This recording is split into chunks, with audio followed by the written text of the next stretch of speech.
3, 2, 1. Cheers, my friend. Cheers. Cheers. Joe, thanks for coming on the podcast, man. My pleasure. Thanks for having me. Fiedman Mezcal is what we're going to be drinking at the top of this. Yeah. Later, we'll probably be drinking something else. We don't know. Cheers, guys. Thank you for having me. Salud. Have you tried? Oh, it was more of a sipping thing, huh? Yeah. I just listened to the other podcast, too. But, you know, it's just the Mexican in me. But I'm also part Irish, so, you know, sometimes just down the hatch. As I heard you guys, I was already like, gulp. And I was like, oh, that's right. Shit. Should we try that again? No. We can sip it this time, though. I will sip it this time. Thank you, Fiedman Mezcal. Thank you, Friedman. Go down to the show description, check them out, feedmanmezcal.com, and you sip it, ladies and gentlemen. The words were coming out of my mouth as I seen you go. I didn't see him do that. Yeah, I saw him like go, and I was like, I'm there we go. just gonna let it Thank happen. you. Yeah, I'll sip this. Thank Sip that you. one. Thank you very much. There's no mezcal police here, you know. It's Amber's a mezcal no, police. I'm It not. sounds like it. No, It I'm sounds- not. If I remember that last podcast, I heard you a couple times. Definitely bring it up. She brought it up. Like I don't even drink. How am I the police? some people just like the rules. Even better. Even better. I wouldn't No. want my police to be drinking mezcal all day. No, A sober police person is a lot better, right? 100%. Unless you're cool with those police. Yeah, exactly. It wasn't me. I didn't say anything. Mm. I think since you heard I was a Scorpio, I'm on Biased, your yeah. bad Yeah, list yeah. now, I'm huh? biased. This That's is what very happened. recent, like within the last month. So obviously, I'm just like, I He's don't still know hurt. about you guys. Who hurt you? Who I'm hurt not you? hurt. A Scorpio hurt you? I can see I'm a that. man. I don't get hurt. That's hilarious. Sip it. There you go. No. He Had to shoots it resist. again. I wanted to shoot it. Welcome to the podcast, dude. Thank you for having me, man. Yeah, I'm super excited that you're here, dude. You have Thank no you. idea. Really? Yeah. Thank you. So how you been? What's going on? At the moment, currently signed with My Grito, which you know about those guys, cool guys. Nice. And currently we're working on releasing a new song, which is from this EP that I've had for a while now. I've just been like slow releasing everything. And outside of that, just working on new music with the band. Got some fun shows coming up. Yeah. And if we're just talking about Joe, me as a person, I'm just... We're going to talk about Joe as a person. We're talking about Rare Hearts, your projects, yeah. everything, dude. I'm stoked. I'm stoked to talk about it. Good times, bro. Oh my, if you haven't heard Rare Hearts, this song is probably, it drew me in, bro. Like, Yeah. just everything from beginning to end, the lyrics, the music, the harmonies, the melodies, everything, dude. Thank all you. of it. I enjoyed it. And I keep enjoying it. Yeah, you said you listened to it a couple times, though. A lot. Right? More than a couple times. I had it on repeat. I was doing laundry and I had my Grito playlist going on, and that song like came up on the playlist, and I was like, fuck, this is a really good song. I really appreciate that. That's definitely been one of my favorite songs ever. I remember when I talked to My Grito and they'd listen to, it's like a 6-song EP, which I don't think it's going to be EP anymore. It's just going to be a bunch of singles. While we record the first album, we like listened to it all and they're like, so what song do you want to release first? And I was like, it's got to be this one. Like, I don't know. It's just been... So you released that song with My Grito? So technically, no. Like, Good actually, times, right? You're Yeah. right. You're right. 100%. Now that I think about it, that's what got me signed with them. I had just released it, and I played at this open mic called Alivio Open Mic, which is like a really dope open mic in Southeast LA. In Bell, right? Yeah. I just got turned on to that like not too long ago. Somebody, I think it was Rudy from Mexico City. Mexico City was telling us about it. Yeah, Mexico City Heartbreak. Sorry. Yeah. Yeah. No, dude, Rudy is the reason for all of this. Honestly, I love that guy so much. he was my photographer for one photo shoot. I had just done a couple, and I was just trying to get content right for releasing Good Times. And sure enough, he did the photo shoot with me, and while we were doing the photo shoot, I was playing the entire EP. And he's like, dude, this is cool stuff, man. I was like, thanks. He was a super sweet guy. Long story short, I guess someone fell out of a Levio open mic, and Rudy, they asked Rudy, and he's like, oh, I know a guy. And they hit me up, and I was like, yeah, I'm super down. You know, this is like during the pandemic, really haven't been doing that many shows. So I go out and I do the open mic, or it's more of like a show than an open mic. And it's like streamed for like YouTube Live with the Night Flare, this guy David from Night Flare, super cool guy. And it was a cool ordeal, but I guess because of that, My Grito saw it. And when they saw it, they heard Good Times, which I had just released, and they were like, hey, can we put that on a compilation album?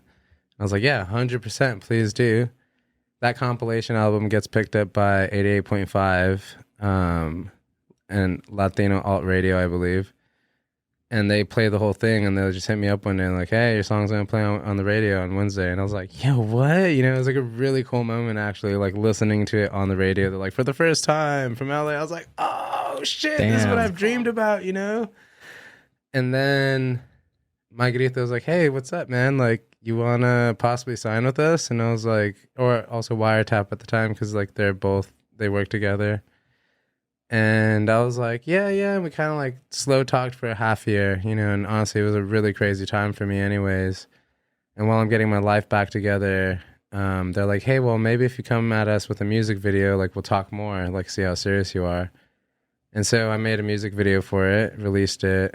And ever since they signed me. But yeah, that's like the story of Good Times. Like it really just like made everything happen for me. Like I put it out there kind of just luckily, you know, and like very like passively, like, it's on everything you need it on. Like, hey, here's the song, guys. And then got lucky with that show. And then the rest just kind of like snowballed itself into where we are today. Tell me about how you wrote it, like the lyrics. Okay, that's a because good story. They are, Amber, you've heard this song, but have you heard the lyrics? It's like super, it resonates with you. Like if you've been through like something like a breakup or like just missing somebody or just thinking about somebody like that, who are you missing? that is a song. It's a good song for that, right? And that was the sentiment behind it all. Was because I write from the heart a lot. Like on my phone right now, I have like 1,600 recordings, and like out of the 1,600, maybe like 500 to 800 of them are real songs. You know what I mean? But it's just all from the heart, and so that's how I write. Is always from the heart, and I usually just like freestyle stuff. So sometimes I get lucky and I'll freestyle and I'll get like lyrics like that where you're like, yo, this is coming from somewhere. I'm channeling it, Right. But that particular song was about a couple different breakups, and I remember I was hanging out at my sister's house in Pasadena, house sitting, and I was with my homegirl who I haven't seen in forever. This cool chick, Liz. She's like very into music. She's like, one day I'm gonna have my own radio station type of person, you know. And we're just drinking, and we're just talking about shit we remembered from our old relationships, kind of going back and forth.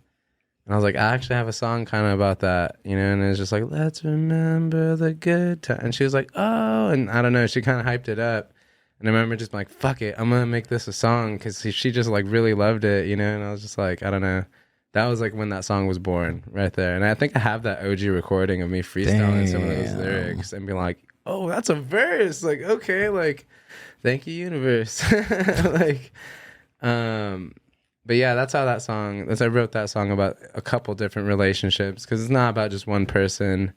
It's a multitude of relationships.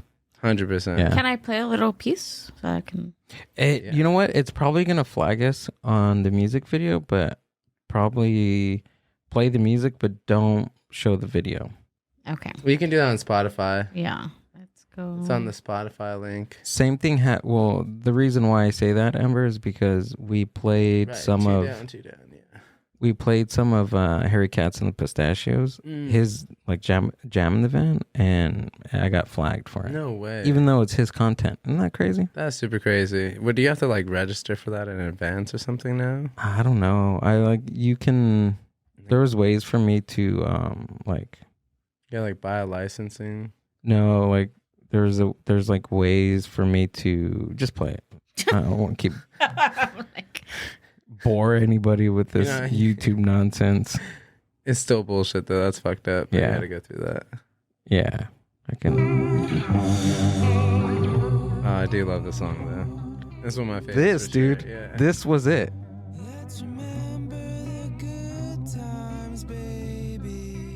Give me some volume. What are you doing? I'm here to rock out with Joe, dude.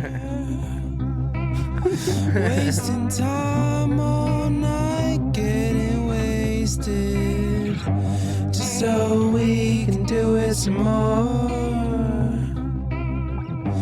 Just so we can do it some more.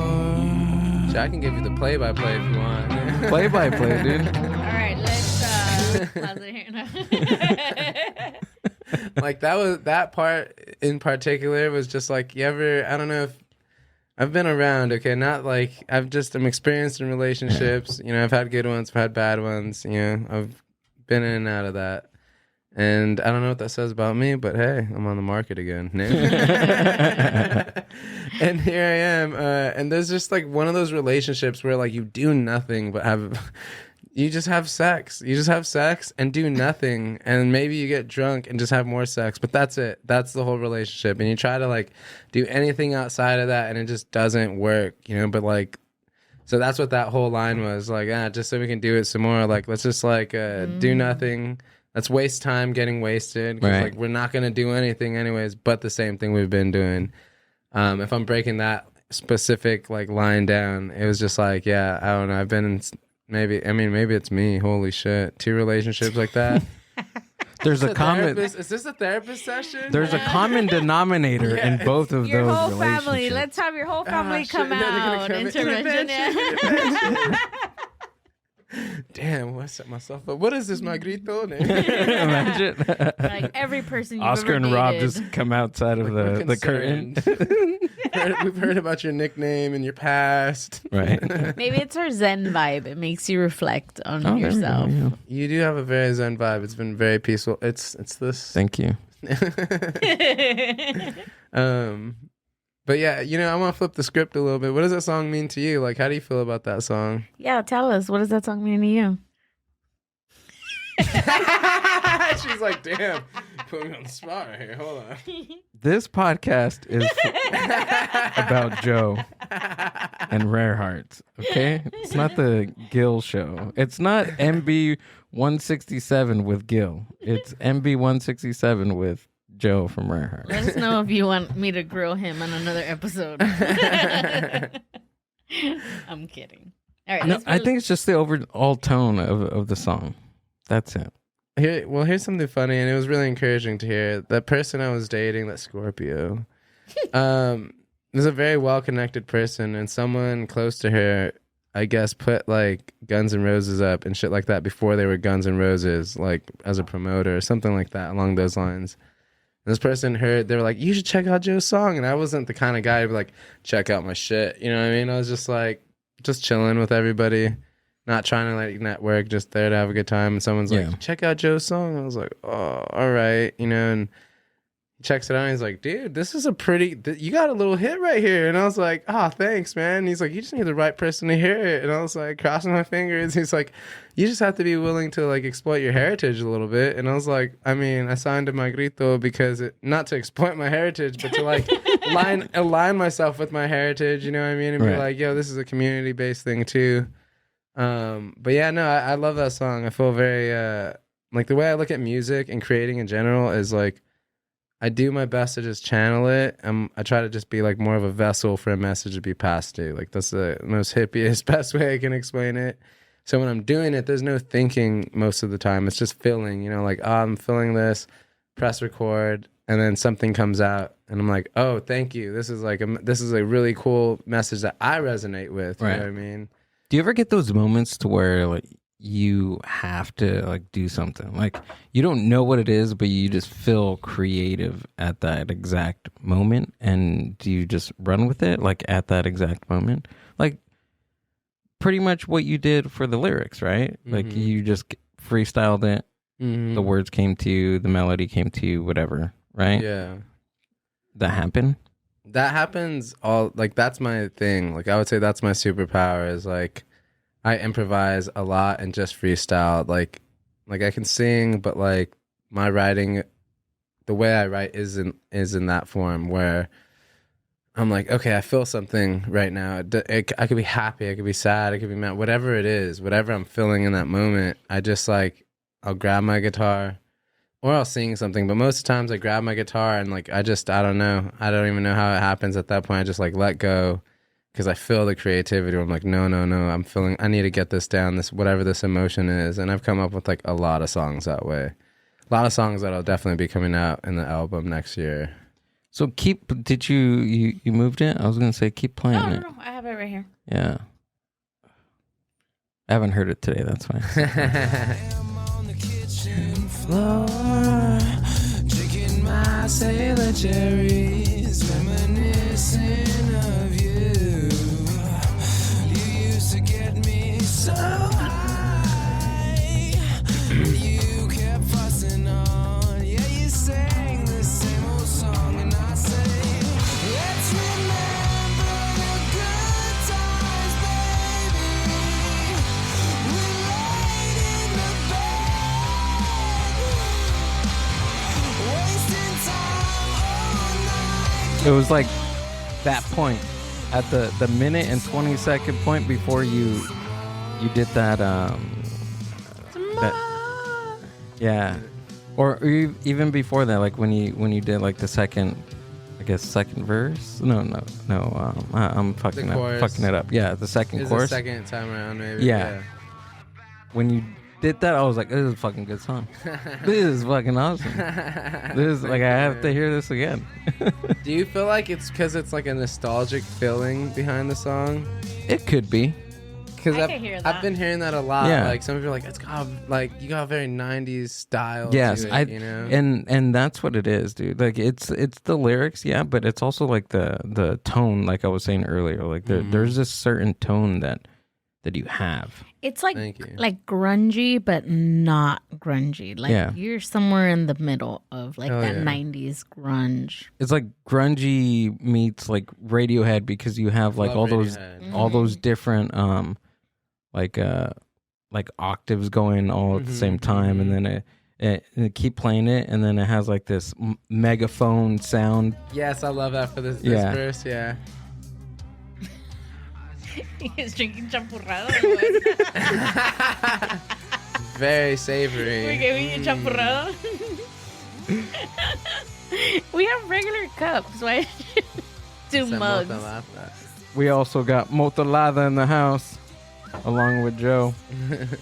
Thank you, Motalada. I'm running out, by the way. Gonna need some more. We're gonna need some more. Ah. I'm always down for more. I love this instrumental part. Yeah. Fuck yeah, dude. I have chills. Chills right now. Are you gonna cry? No. You can cry, Yeah. though. It's You safe. can cry. It's a It's a safe space. Yeah, It's a safe space. I'll make fun of you after, but on the show, you're Inga safe. I'm kidding. It sounds great, though. See- I wish you could see the music video right now. Have you seen it? No. No. Well, let's just watch it, and if it gets flagged, at least we heard it. That's fine. You sure? No, I don't want to get you guys flagged. Like, No, it's fine. Go for it. Sure. Yeah. I think Let's because do it. I think because like Harry Katz, his video was like published by somebody else. I think it was published by Jam in the Van.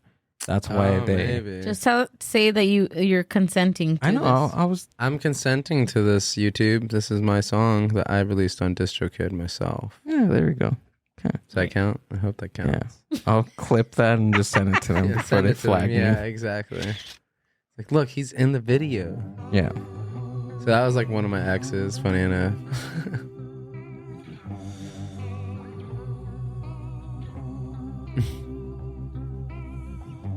Let's remember the good times, baby. And who shot this? This is my buddy Jay, the Grays Multimedia.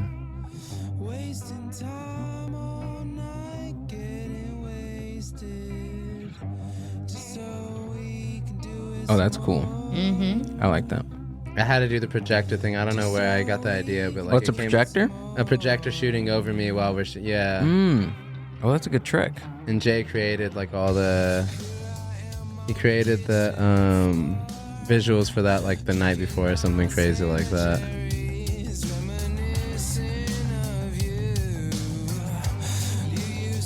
Wait, is that you on the other side too? Yeah. Yeah, Oh, yeah. I was like- It's like reminiscing of it. Got You it, know what got I it, mean? Yeah. Like present day me, and then like. At first, I thought it was like just like a double? an actor, yeah. And then I was like, no, wait a minute, that's you. No, that was me. He's like, let's take it again. You're all making out. pretty much. I was like, okay, she's hot. Let's do this. Maddie, you knew I liked it. She knows I liked it. It's a cool video. Yeah. It was really funny. There's some funny moments in it, like this moment right here. Oh, that was hilarious. Just because we're just acting, right? And so he's taking the video. Oh, wow. That's cool. And she's like, I'm just joking. I'm talking to him. Like, how'd I get so lucky to get a girl like you? And she's like, you gave me enough money, daddy. And I don't know, we were just like dying. Like, oh, shit.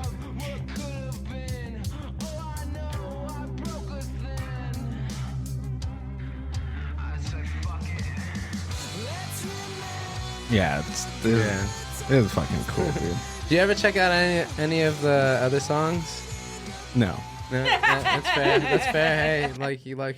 No, that's I what have. likes. No, I have, but nothing touched me It as said much you as had this. That's fair. like 9,897 like plays. Yeah. His is he plays. He's the 897. I really appreciate that. Don't stop. Don't stop. No. I need those fractions of a penny, man. Every fraction of a penny counts. No. Is that what it is? It's a fraction of a penny? I'm pretty sure it's like a fraction of a penny. I don't think you get more. That's how they are with Spotify. No, podcast ads. Really? No, but they're like a penny and a half. like a half a penny. Damn, yeah. I don't know if something changed, but They were like a half a penny before, and then I just Damn. kept on like denying them, and then they're like, oh, okay, this motherfucker. So they gave me half a penny more, and I'm still denying them. I'm like, we'll So- do it when Good they for give us you. a penny. Yeah. hey, give me a full fucking penny. No, well, it's right now. It's a penny and a half, so Got you. it's Oh. not even a half. It's like a penny 0.4. That's crazy. How do Yeah. they even pay It's you crazy, like yeah. half a penny? Yeah, I don't know. But I did the Yeah, what's the breakdown. breakdown on that? I did the breakdown. I would have to get like 2,000 plays an episode to get like $2. I'm just wondering what they're getting every time they give you a penny. That's the breakdown I want to see, which I doubt they'd want to see. Well, because they have, so it's the podcast hosting service that I use is Buzzsprout. So people are paying them. People are paying them to Put their ads. put their ads. Okay. So they're making the money, They're making the money. and we're making half a penny. Got you. Yeah, you're like, Right. all right. Yeah, but some of these are just like, they don't really fit. I guess feel what I that. do.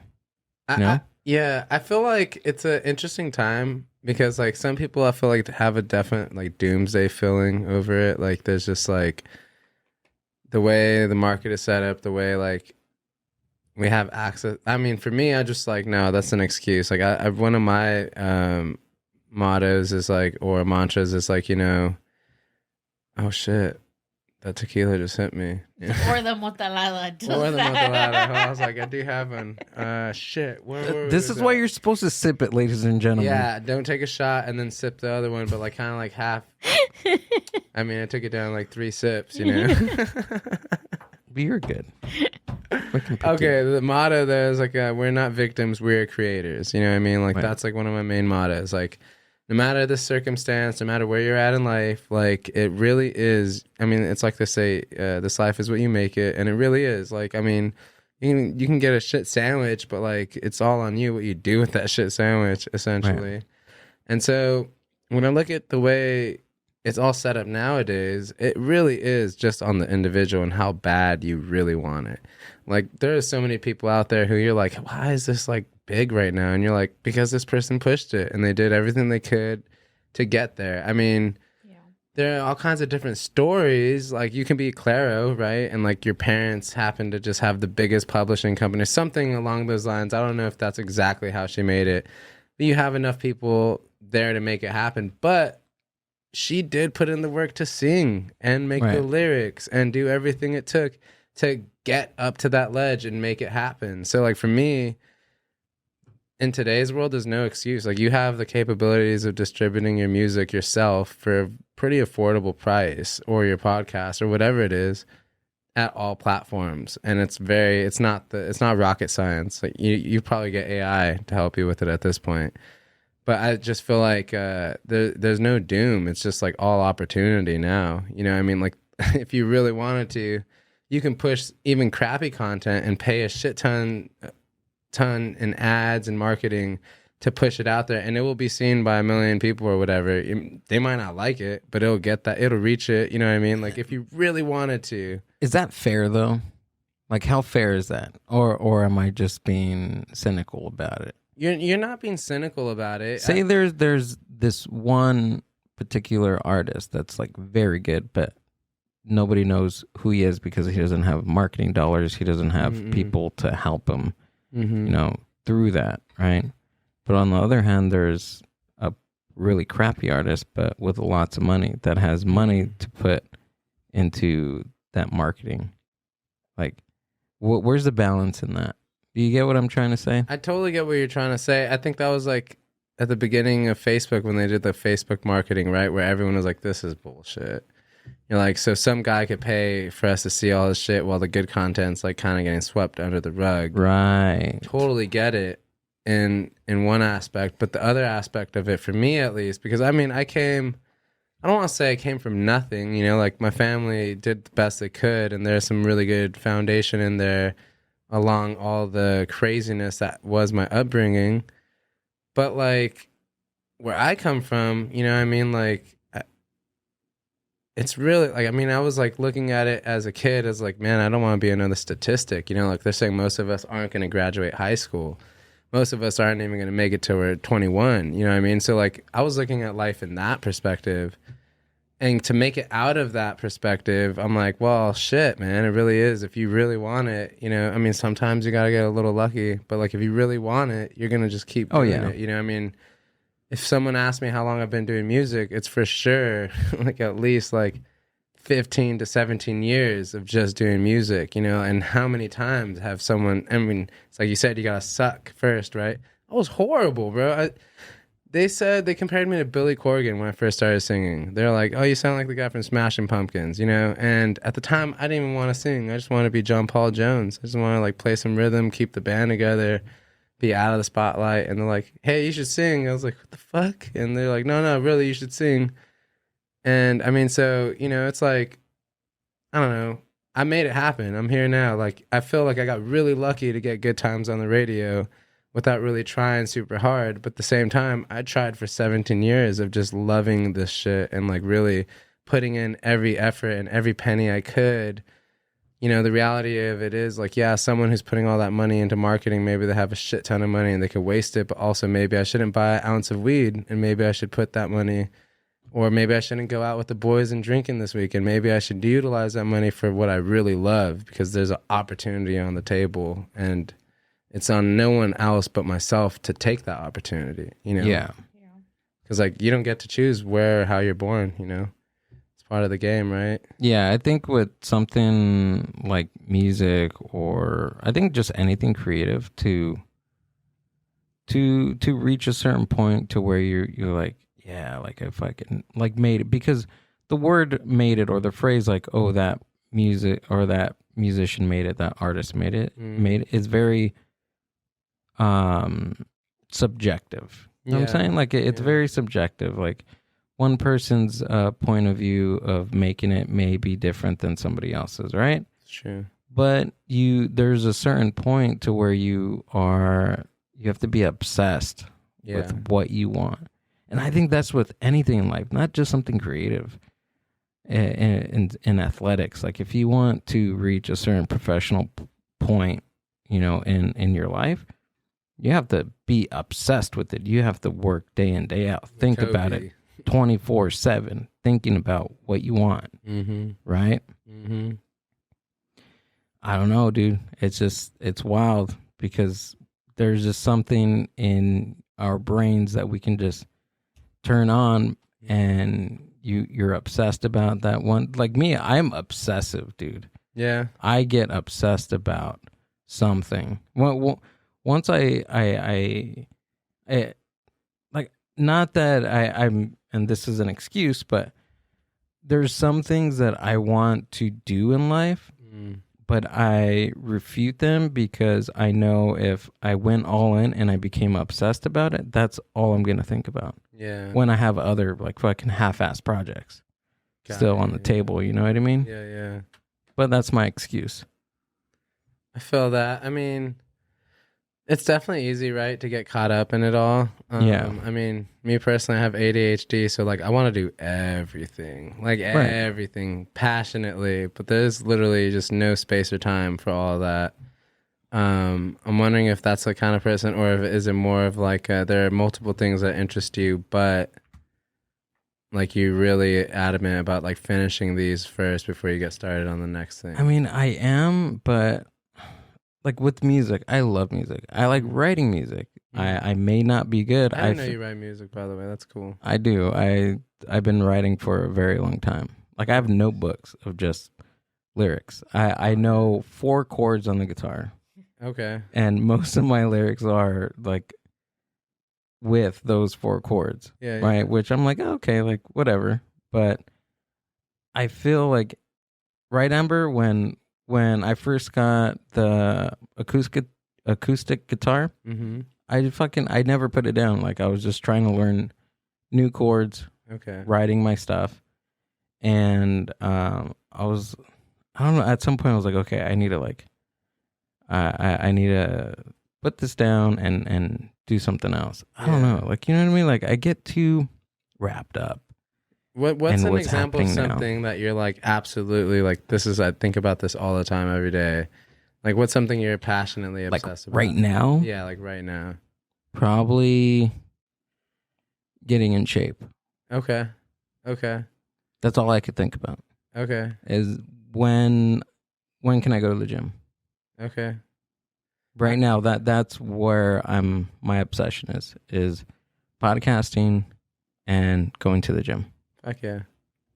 Those are good. Have you read the book by any chance, Power of the Habit?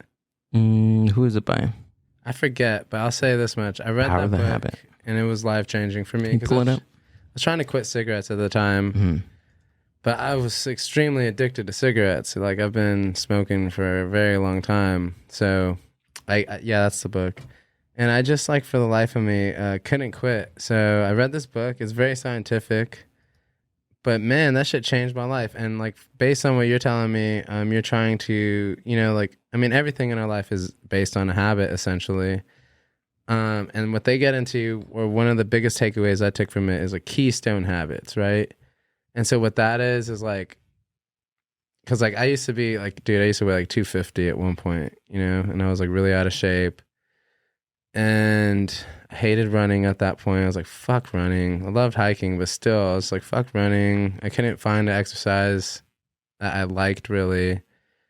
And then I fell in love with Muay Thai. And I was like, yo, this is actually cool. Like, this is mad cardio, but for some reason, I'm focusing on the technique more. So for me, it just really infatuated me. And I was able to dive in and double down. And what I realized is that it forms such a huge keystone habit, because what that is like a habit that forms other healthy habits. Because I realized that I was smoking a lot, you know. I wasn't drinking water as much. I wasn't sleeping as much. And once I started doing Muay Thai consistently, I was like, holy shit, like it really kills me when I'm not hydrated. So I started drinking more water consistently. I was like, fuck, like I really need to recover because I'm feeling this okay. in a couple days. So I started making sure I went to sleep on time, as well as just being physically exhausted to be like, I'm going to go to sleep on time. I'm beat after Muay Thai, you know? And then, so there's the smoking, there's the water, there's sleeping. And then it was like, you know what? Like, if I just eat better, like, it's really going to help me take that next step forward in my athleticism and recovery for this. And so it just became this keystone habit, you know? As long as I kept doing that, like, all these other habits were being reinforced. And so they say it's like when you don't go to the gym, when you don't go to work out, you're reinforcing the habit of not going to the gym. And it's really all about just going one way or the other. You know what I mean? So it's like the more you do it, the better, the stronger the habit of going is. The less you go, the stronger the habit of not going is. But I only say that because I'm very obsessive as well about a lot of things. And that's one of the things I really took away from that was like, okay. Keystone habit. Yeah. Nice. Okay. And I get that too, because when, like, to go to the gym, I have to, like, I have to eat better, right? Because I feel if I eat like shit, I'm going to feel like shit. I'm going to feel like shit at the gym. If I don't drink enough water, I'm going to be dehydrated and I'm not going to sweat as much. I'm working on the sleep thing right now. That's a tough one. Especially with phones and shit, you just like scrolling. It's super hard, dude. Honestly, like I sometimes I just, I don't know. I gotta think of something. There's probably a like power habit thing, right? Don't get too stuck on melatonin. It's hard. Melatonin? Yeah, I fuck with that sometimes, but it's not the best. It like drugs me, dude. I feel like I just woke up from a heroin nap. If I have, I've heard people say something like that, like they wake up groggy. Yeah, I'm like super groggy. A cloudy head is just, it's wild. I don't get that, but I've heard people who get that and they're like, I can't fuck with that. And like the other day, I took some because I had to wake up early for a hike, and someone called me at like 10:30, and somehow I don't even recall like picking up the phone. I just recall like being like really pretty much like 3/4 of the way asleep. I'm like, hello? Like, that shit does knock me out for sure.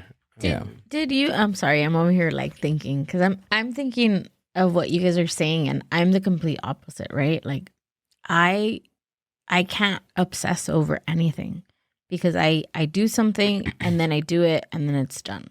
Like, and that's with anything. Like I've never been like, oh, I need alcohol, I need food, I need. You lack passion. I think that's what it is. maybe. It's a Scorpio sign. I know, like, everything's boring. No, but you know, like if I need to quit something, I literally just, all right, I'm done with it, and I'm done. You know, but I'm also reflecting on the fact that when I was a kid, and I've told Gil this before, it's like my parents, really let like if I said, oh, I want to learn piano, because that was one of my things, right? I want to learn piano.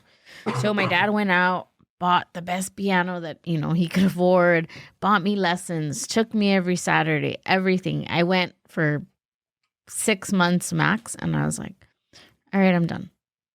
And then my mom would say, no, let her commit to it. Let her finish it. And I'd be like, no, if she doesn't want to do it, she doesn't have to do it. And then I'd quit. And then a month later, I was, hey, I want to play the drums. I promise I'm going to do it this time. And then here goes, this time. Yeah, Christmas came. My dad bought me a drum set it up, everything. A year max. It's not for me.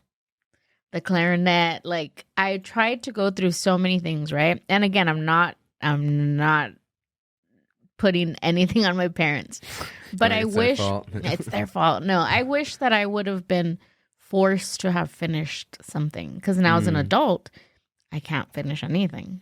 But I think it also comes out of what you really want to do, because this obsession, like, it's not like when I get super obsessed with something, it's not like I want to do it. Yeah. I think there has to be some want into that. Maybe you just really didn't want to play keyboard.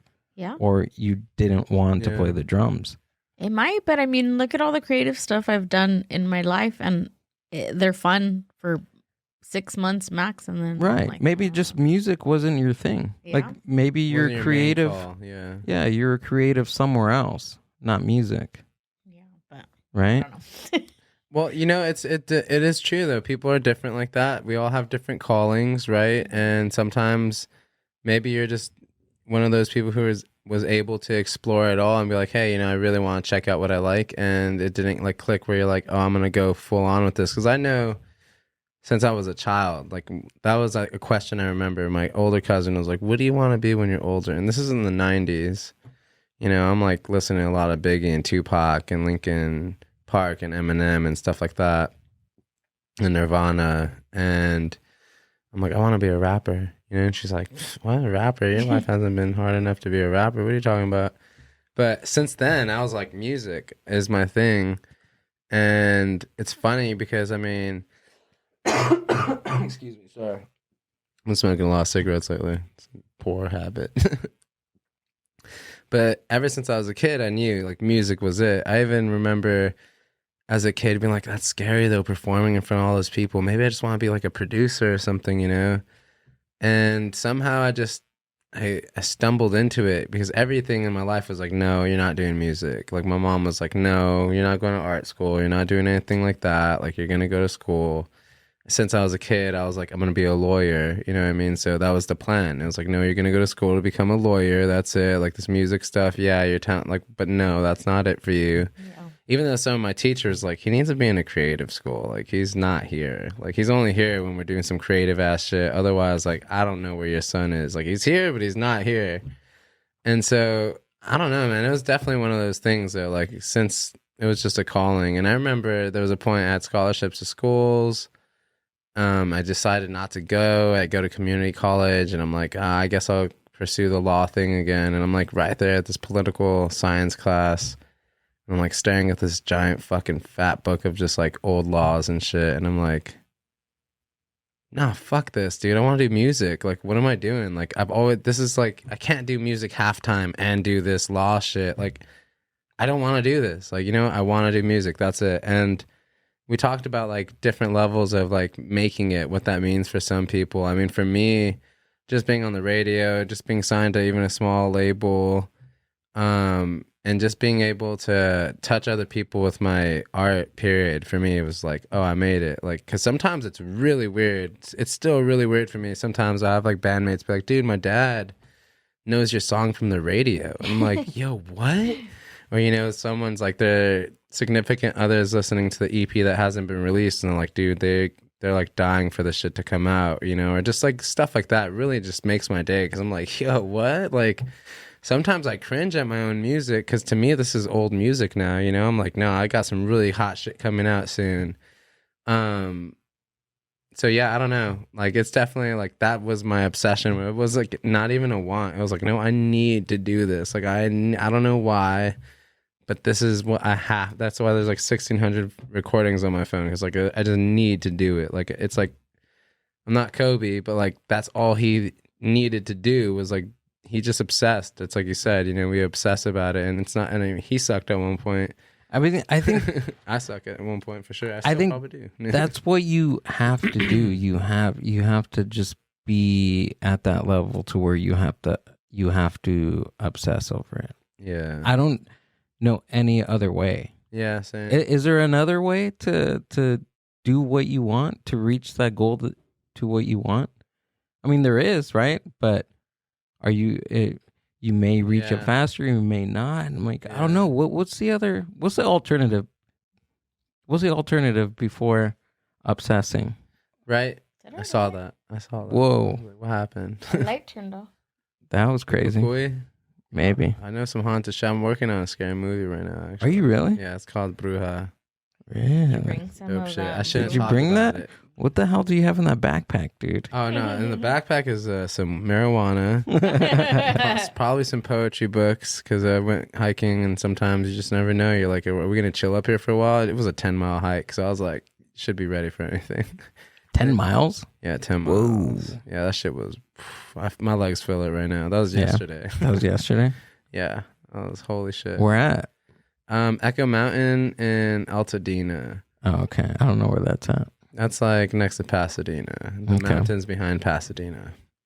10 miles. 10 miles round, but 2,300 feet of elevation. That shit was, whew. I don't know how we did. We just did, but I remember the walk down was the hardest part. I was like, okay, my body hurts, and I'm like counting the miles. I'm like, we're at 6 miles. That means we got 4 miles left. Like, can we go? And then 7 miles. Like, all right, 3 miles to go. You're like, I fucking just want to be down there right now. Was it this hike? Was it the first time you doing that trail, or like another time? So I've done that trail a lot, and just the first 5 mile version of it, which is 2.5 miles up, 2.5 miles back down. And then you went back down. It's pretty brutal. Not pretty brutal. It's like, I would say it's like a little above advanced, but like it's pretty doable. It's satisfying.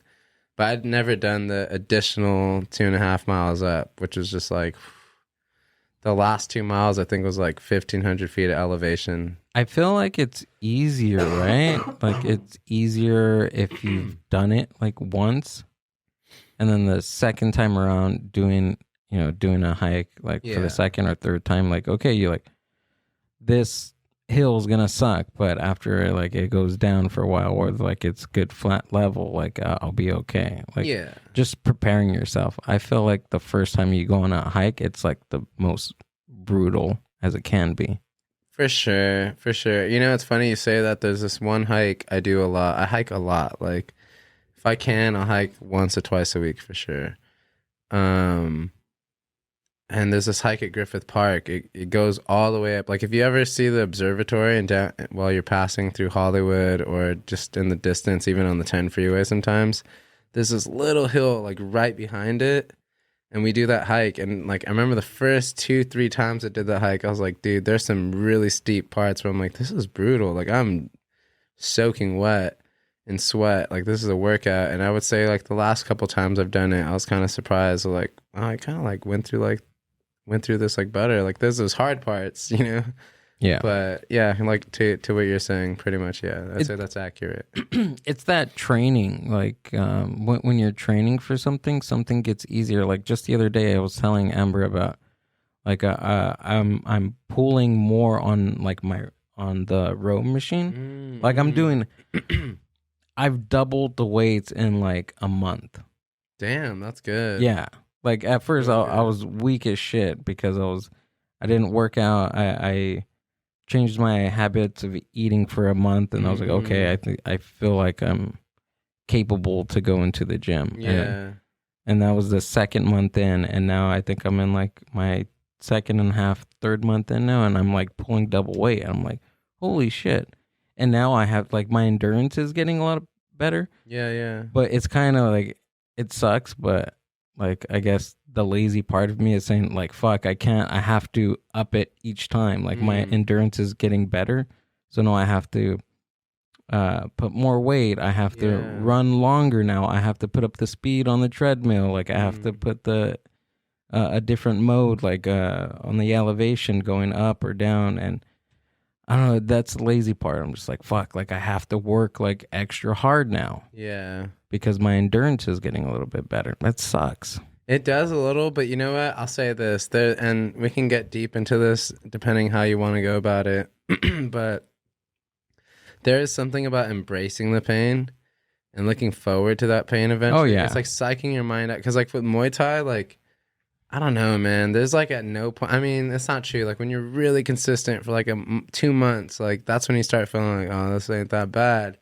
But like, dude, you take a week or 2 off, you feel it. Like you got to go back to like the first exercise you do, the first 3 rounds. Every round is 3 minutes, and then a 30-second break in between.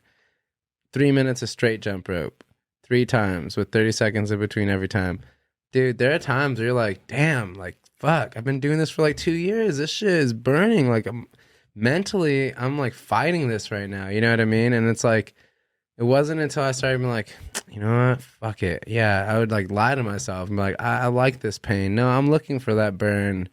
I want my legs to feel heavy. I want my lungs to feel like I can barely breathe. And eventually I started feeling grateful for those feelings. As weird as that sounds, I'm just like, wow, I'm here right now. Like I could actually be, I've seen some people go with bad lung issues after a while. I was like, you know, it feels really good to like be able to have like this moment of like, I can't breathe and I can breathe again. Like, I don't know if that's weird. No, I understand that. I think It's embracing the suffering. And I'll say this, like there are two things that really solidified that for me. Like there's one, I don't know if you've gotten into fasting ever, but there's this old saying, I don't know if it's a Buddhist saying or where it's from right now. I can't recall. You could probably look it up maybe. But it's something about like if the man can control how and what he eats, he can control anything, right? Which to me makes sense. Logically, you're like, yeah, that's your biggest instinct is to survive, is to eat, right? And that's what keeps everything going for you. So if you can fight that, then you can really control a lot mentally. And what solidified that for me is I did like this vision quest where it was like 4 days recently, just a couple months ago. 4 days, no food, no water, no human contact, just a 9-foot perimeter in nature, like by yourself. 4 days, no food or water. 88 hours, no food or water. Whoa. Wow. And like there was a lot of suffering in there, but there was like in a way, like I look back, I'm like, wow, that was like a really good suffering because like like I put myself through that, but like there's a boost you come out with after surviving that where you're like, damn. I chose that. Like I fought every instinct I had and fought every like moment of like there are moments where you're like, man, I'm thirsty. I can barely sleep now. Like shit, should I just sneak down there? Like at the How bottom many of the hours? hill? 88 hours. It's a lot. You did this? That's Yeah. more than 3 days, Jeez. isn't it? 4 days. That's 4 days. Yeah, I'm already halfway over the point of like, you know, let's say 7 days no water to die. Like I'm already past that point, and you do hallucinate. And what do you have do? visions, you know, but What do you do to like not think of food? Because I feel like, yeah, your body needs water, right? Your body needs Yeah. food and all that. But sometimes it gets very mental of For like sure. eating, right? Because we can be really, really busy and like during the day and you're just like on the go. And then you're like, oh my God, I haven't ate. And you didn't once think of eating. oh, for sure you But then do. you're like doing nothing and you're just like, what the fuck are we going to eat? And you're just eating to eat, right? So Yeah, what was yeah. your mindset going through that? Like, how did you channel not thinking about eating? So definitely no way of avoiding that, right? Like that's gonna come up like naturally by like your body's gonna be like, all right, bro, we're hungry, we're thirsty, what is going on? But there are a few things that really go into that, like the medicine man who was running that entire thing gave me some really good advice going into it, and he's just like, look, like stay in your heart, you know. He's like, when you're in your head, that's where all these issues arise. Like you're gonna do something really hard, but if you stay in your heart, you'll be all right. If you go in your head, that's where like problems arise, you know. So I was like, okay, that's true. And I came up with a saying myself while being up there, you know, stay in your heart and your mind will follow. So that really helped. There's another thing where they're like, if you know anyone that you love or is close to you, contact them and ask them like, hey, eat these foods for me and drink water for me. And so honestly, as weird as it sounds, when I'm up there, because like they say the whole point of it, you can't bring a book, you can't have technology, there's no fires, there's no tent. It's just like a sleeping bag and change of clothes if you can carry it, and you can bring an instrument because that's considered a form of prayer. But you're just there, like just doing your best to just be in the moment. There are definitely moments where you're like, fuck, I'm hungry. And then I would just be like, it's cool, they're eating watermelon for me right now. And I don't know why that trick for me really helped. I was like, all right, or I'd burn some sage or burn some incense and like the smell would help me, or I'd play some music. That really helped me push through a little bit more. And there was definitely moments like by the third day where I'm like, damn, I feel like really good right now. Like for not eating or drinking any water, like this moment at least, I feel way better than I feel like I should be feeling right now. So I don't know, like I heard that, you know, you practice for it too. Like you go 24 hours fast, without water. If you can, you try to do 48 hours. So by the time you're up there, you know, and you're doing the vision quest, like the first 2 days were kind of cake. You know, it wasn't until that second night where I was like, damn, okay, I feel thirsty. Like, no, I'm really thirsty right now. And, you know, like, I didn't even realize till like the week after that I had a shit ton of visions, you know, because like you're either praying, you're meditating first 2 days, like I'll stretch it out. I'll stretch in the morning. I have a routine that just totally diminished. And then you just take a lot of naps because it's just you and nature, and you only have the first half to be comfortable until the sun is just beating down on you for 8 hours. And you're like, there's this one sliver of shade behind this tree where all the rocks are and all the ants are. And it's just like, there's nothing comfortable about this experience, you know, other than knowing that you're going to suffer. Like, you know, for a fact, that's something you're signing up for. Wow. 88 hours. 88 hours, yeah. Fasting is so, it's not unhuman, but it's just so out of our like biology, Yeah.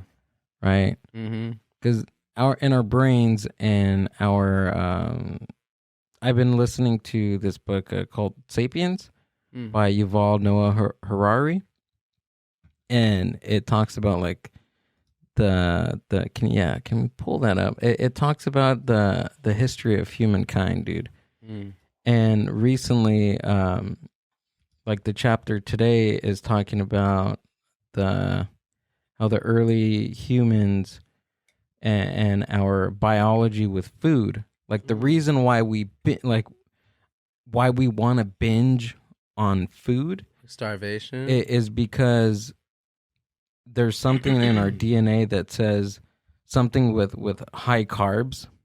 Like when our ancestors found like a tree with like berries or nuts, we wanted to consume those sugars and those carbs because we don't know when we're gonna get it again. So I think over millions of years that got built into our DNA. Yeah. And I feel like the fasting thing just like totally like what our ancestors, to them it was just like normal life. Like fasting was not even a fucking thing. Yeah, because you know what I mean? times you might, exactly. You know, I usually, when I first got into all this, like years and years ago, I would think of like a lion, you know what I mean? And I'm like, well, those motherfuckers fast. And it's usually not by choice, you know what I mean? Like, but that's also why they eat a shit ton of red meat. It stays in you for a couple days, you know, but also they're like eating like live red meat with like adrenaline pumping through the blood that they're eating. Like this is why they look all roided up. I assumed at least, like this is not scientifically backed. This is just me like looking at something and be like, huh, I see these motherfuckers eat like this. That fool's shredded. And I'm like, maybe this is why. And yeah, I started thinking about that, and it's like there's this really good spiritual leader from Africa. I forget his name. I'm not gonna say it because I don't want to butcher it right now. But he was talking about how like when he moved to the United States, like way back when, he's from Africa, so he's used to having 1 meal a day, and it tripped him out that people could eat 3 meals here. You know what I mean? Like because like not everyone eats like that. You know what I mean? Like that's just here, really. And they felt weird because usually they just had 1 meal and they're good. And it got to the point where they're like, okay, so we're trying to force ourselves to have like 2 meals, but it still feels excessive, you know? Wow. And it's like, so like, I want to say like, yeah, you're right. Like fasting kind of is just a part of life in some places and in nature, especially where it's like, just like feast or famine, which would make sense. That feasting part is like, oh shit, carbs, like, yeah. But having that conversation right now is kind of interesting because it all does tie back into like habits in a way. I don't know. I'm so stupid obsessed about habits. I'm like, oh, it's a human habit we formed over time. No, it is because our ancestors were doing it over fucking millennia, right? They found food high in sugar, high in carbohydrates, and they ate it because they don't know when they're going to get it again. Yeah. Yeah, that book it's interesting, dude. Like I can't. Like we were listening. Sapien, where'd it go? Sapiens. Amber and I were listening to that last night. No, not last night. Was it yesterday morning, Amber? Yesterday morning. And I kept on pausing it and like stopping. Oh, no, it was this morning. Was it? This morning, yeah. Yeah, so I kept on pausing it and giving these like scenarios to her, and she was like, just fucking listen to the book. He's like, imagine this is why we're like, and I'm like, Another just thing- let me listen to I the got book. something for that. Another thing is imagined realities. Oh, that's what you're talking I about. love imagining realities. Imagined realities, because that triggered me. I was like, imagined reality. Like, and he goes on to say that government is an imagined reality. Currency, not currency, but not the word currency, but like the Federal Reserve. That's an imagined reality. Social constructs are imagined realities.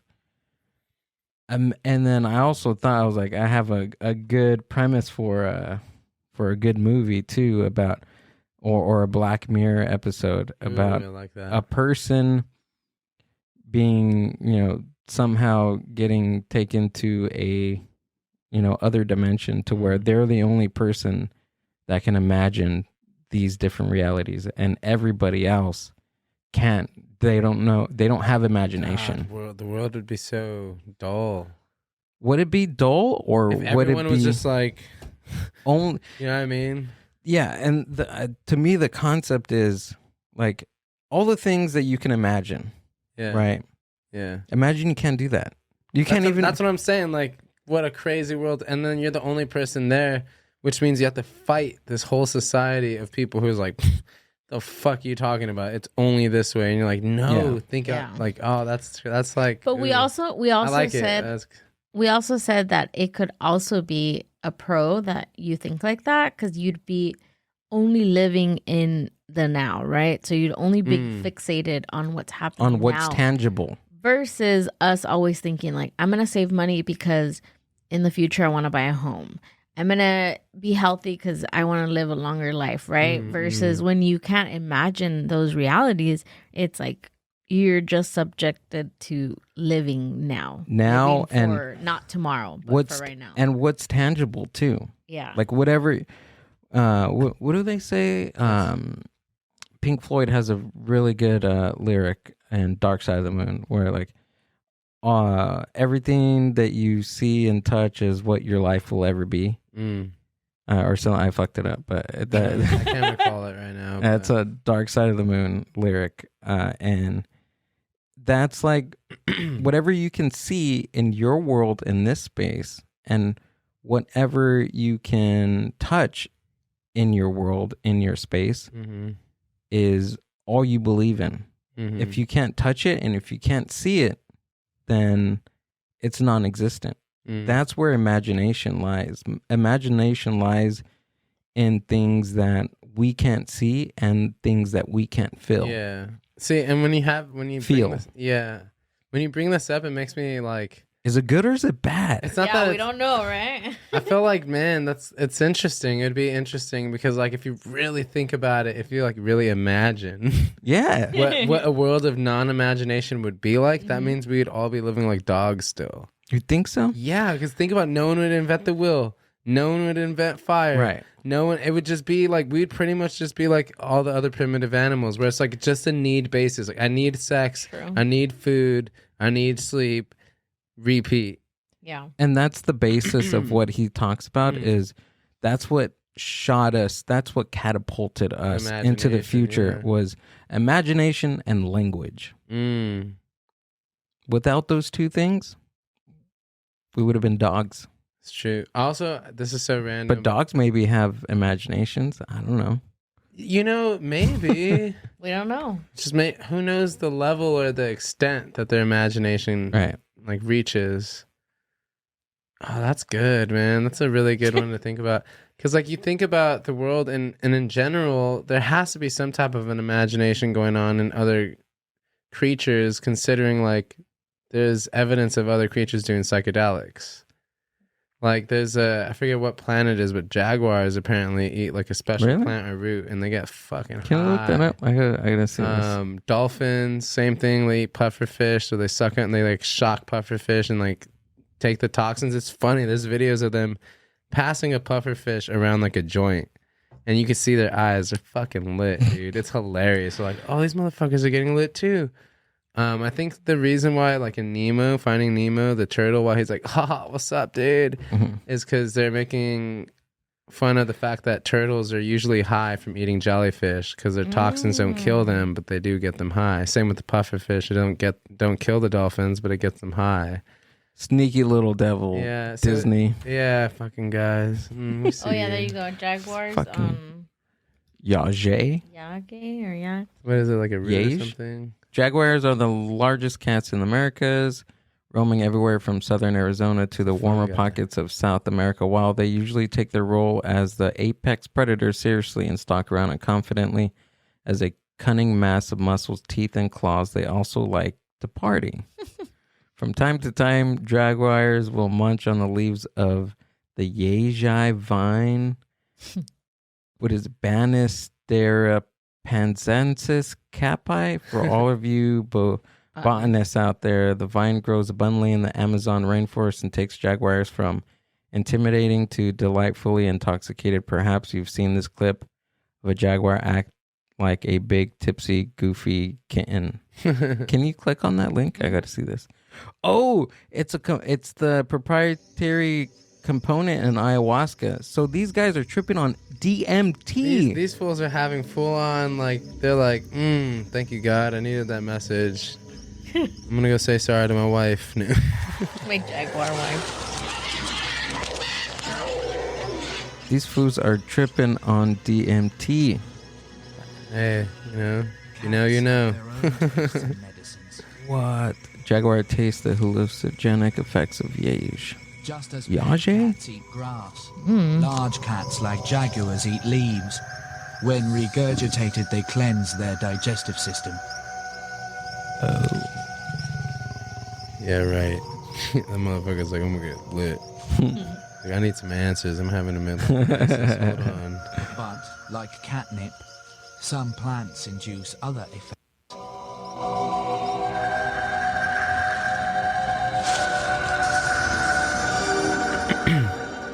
Yaji is one of the Yaji. commonest Yaji. rainforest Yeah, vines. you were close. It seems to cause playful, kittenish behavior. But could something deeper be happening? That fool looks like he's tripping. Mom? Oh, he does, dude. Look at that. Oh, The vines shit. are used by his forest eyeball. people in Yeah, their lit. hallucinogenic rituals. They Fucking take them Should've to never ate enhance that their kid. I senses should've and never ate gain that the kid. I'm jaguar's sorry. hunting power. Oh my god. He is tripping out, bro. They believe the jaguar also takes Yaji to heighten its senses when it hunts. I believe it.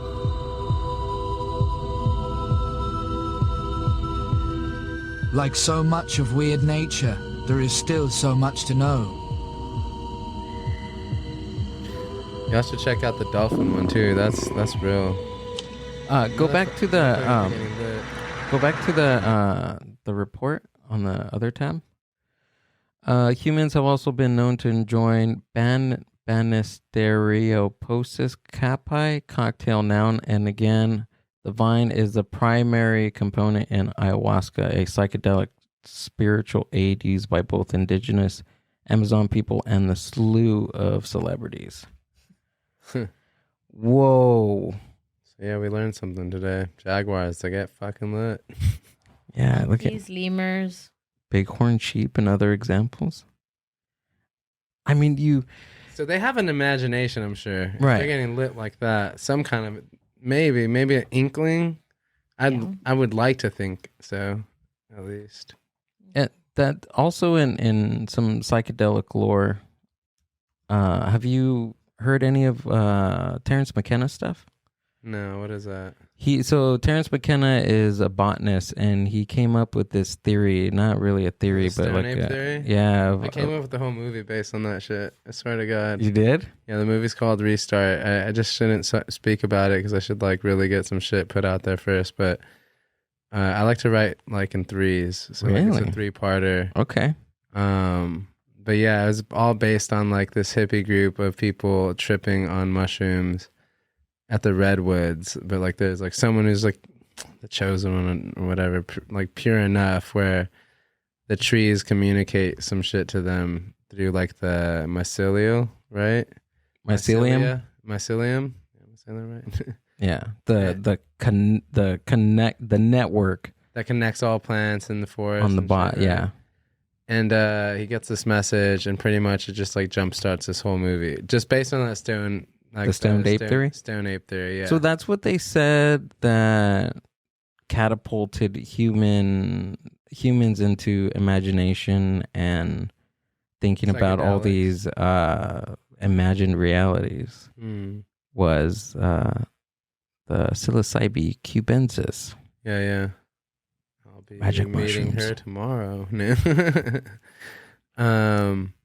Yeah, you know, it's funny. I wouldn't fight or argue too hard about that, only because I feel like a lot of my greatest epiphanies have been through some form of psychedelic experience, especially with mushrooms. Like, I feel like that's something you can't run from. You know what I mean? Like, you can take certain concentrated psychedelics, but like there's a controlled feeling over it. Whereas like with mushrooms, I've always told people, I'm like, well, like the mushrooms are going to take you where you need to go. They're going to take you where they're going to take you. And you're just there for the ride, really. Right. I know I've had like different experiences while on LSD and Mhm. magic mushrooms, and it's not the same. Like they're two total different experiences. Yeah. Which, I mean, of course, they're two different Completely. chemicals, but Yeah. something about mushrooms just feels like right. You know what I'm saying? I do Like know what my you're saying. yeah. ancestors did this, and I should be doing this. I feel that. It's Yeah. a calling. It's like the universe's calling card. Like they're giving me their business card, and I Yeah. just ate it, and I feel amazing. You're receiving messages. You're downloading. Downloading, yes. It's funny because you said calling, right? And Yeah. that's literally what brought me to that fast, that vision quest. It was like all luck, stumbling into the right people to like find the right person who's like, oh, I'm really tied in with this tribe up north, like this Native American tribe that would like they do this healing process. I was like, okay. It's out there in Mount Shasta, and I've just always heard magical things about Mount Shasta. So I was just like, yo, I feel called. I have to do this. You know, like I need to do this. And throughout all of my experiences, that was by far one of the most healing and fulfilling moments, because there was definitely a psychedelic feel to it. You're getting pretty close to death in one sense, and you're like right there in the veil, you know. And I don't want to reveal too much because it was a very deep and personal experience for me at a spiritual level. It was life changing, but there was like this moment where we're going up the hill, and the guy who's leading us up there, he's another healer, and he's like, if you see a door to the spirit realm, he's like, take it. Don't be afraid. You know, we're going to be doing stuff here to hold you down in this realm. But like, if you see it, take it. My first vision is this lady. I can never forget her. Like, I could see her, and it's crazy. There's more to this, of course, but like, she was this like chubby Mexican Aztec looking type of lady. You know, she had really round cheeks. She had black hair in a bun, tight bun. She had this pink psychedelic shirt on, like pink tie-dye shirt on. She was really round. She was chubby. She had these weird pink tights that stopped at her knee, which I was like, in my head, I was like, that's a weird choice of style, you know? And then she had black chanclas on. And I was like, and I remember I was like laying there. I'm sleeping. And then like I wake up and this lady grabs my hand. She's like, come on, I'm going to take you like to the spirit realm. And I'm like, and she pulls me up and we start walking. I'm like, wait, I have a question for you. You know, and I asked her, and she's like, that's not really a question, is it? And then I wake up, and there's like a hummingbird right there. And I'm like, yo, what the fuck? You know, like, and like I said, 4-day experience. At the end of the 4 days, like, there was definitely a moment where like I died and was born again in the most powerful way for myself, where I was like, I had never felt that void so filled, you know what I mean? But the closest I've ever gotten to that ever was definitely psychedelic. Like one time on acid, like crazy night. Everyone leaves the party, but I'm still rolling on acid, and it's like 5 a.m, you know, and I'm like stuck by myself, and I'm like, oh shit. And I had like this little crisis, and I wrote down, and like that was like the day I was like, this is what I'm dedicating my life to. I was like, what am I doing? What am I running from? What am I feeling? You know, I was like, oh shit. this is what I'm feeling. You know what? I'm dedicating my life to this. Like, no matter what, bottom line, it's to loving and understanding. Like, that was like one of those trips, you know? And then on DMT was another one where it was just like, I realized like there's so much we all worry about, you know? It's like, when none of it matters. Like, nothing really has to make sense. Like I'm just holding on to a bunch of shit that, like, you know what I mean? Like, those are my personal experiences. But out of all of them, like, the whole starving to death thing was like by far the most like revealing, where you're like, oh, I get it. Yeah. Aside from DMT, magic mushrooms, Yeah. and LSD, By the far. starving to death was By far. Because like, here's the thing, is in all of those other experiences, I still had enough distractions. When the way I like to put it is, when you're up there on the hill, it's just you, God, if you believe in that, whatever form of that you believe in. It's just you, God, and your demons. That's it. That's it. There's no other distraction. There's nothing that's gonna pull you out of that. It's just you, yourself, and that's it. Your beliefs, and it's like you can't run from it. And I went up there with like such a clear head. Like, my whole life was situated for once in my life. Weirdly enough, I was like, wow, coming up here, there's zero worries. Like, there's nothing weighing heavy on my mind. I think I'm pretty good. Like, I'm just here to receive. And then shit kept popping up. And I was like, I dealt with that. Like, why is that coming up? Like, I'm good. I thought I was good, you know? And then by that third day, like I said, I was like, I like had this moment of surrender and death. And I was like, and then like strength, like overcoming me. Where I was like, no, fuck this. Like, I see it. I'm leaving this here. I'm bearing this shit here. Like, this part of me, like, this is like, I understand, but like, I can't carry this part of me anymore. And staying here, you know, and it was like one of those transformative moments where I was like, holy shit, like, I have a physical thing tying me to that moment. I have like the emotional, mental, like, guides of like staying in my heart, and just this whole transformative moment of like, yeah, like, I earned all of that. Like, every second of it was worth it, you know what I mean? Which is weird, because I would probably never, I was looking back, if I was looking like younger me, looking to the future, be like, the fuck are you talking about, bro? Like, the fuck? Like, I need my 3 meals. What are you talking about? Like, 4 days. Like, the hell out of it. You know what I mean? But I don't know. If you're interested, let me know next year. Maybe I'll bring you up. We'll see. that's in Mount Shasta. I heard good things about Mount Shasta. I was following this one guy that used to hold ayahuasca ceremonies Oh, wow. at Mount Shasta. I'll try that out. I still haven't done ayahuasca. But you've tried DMT?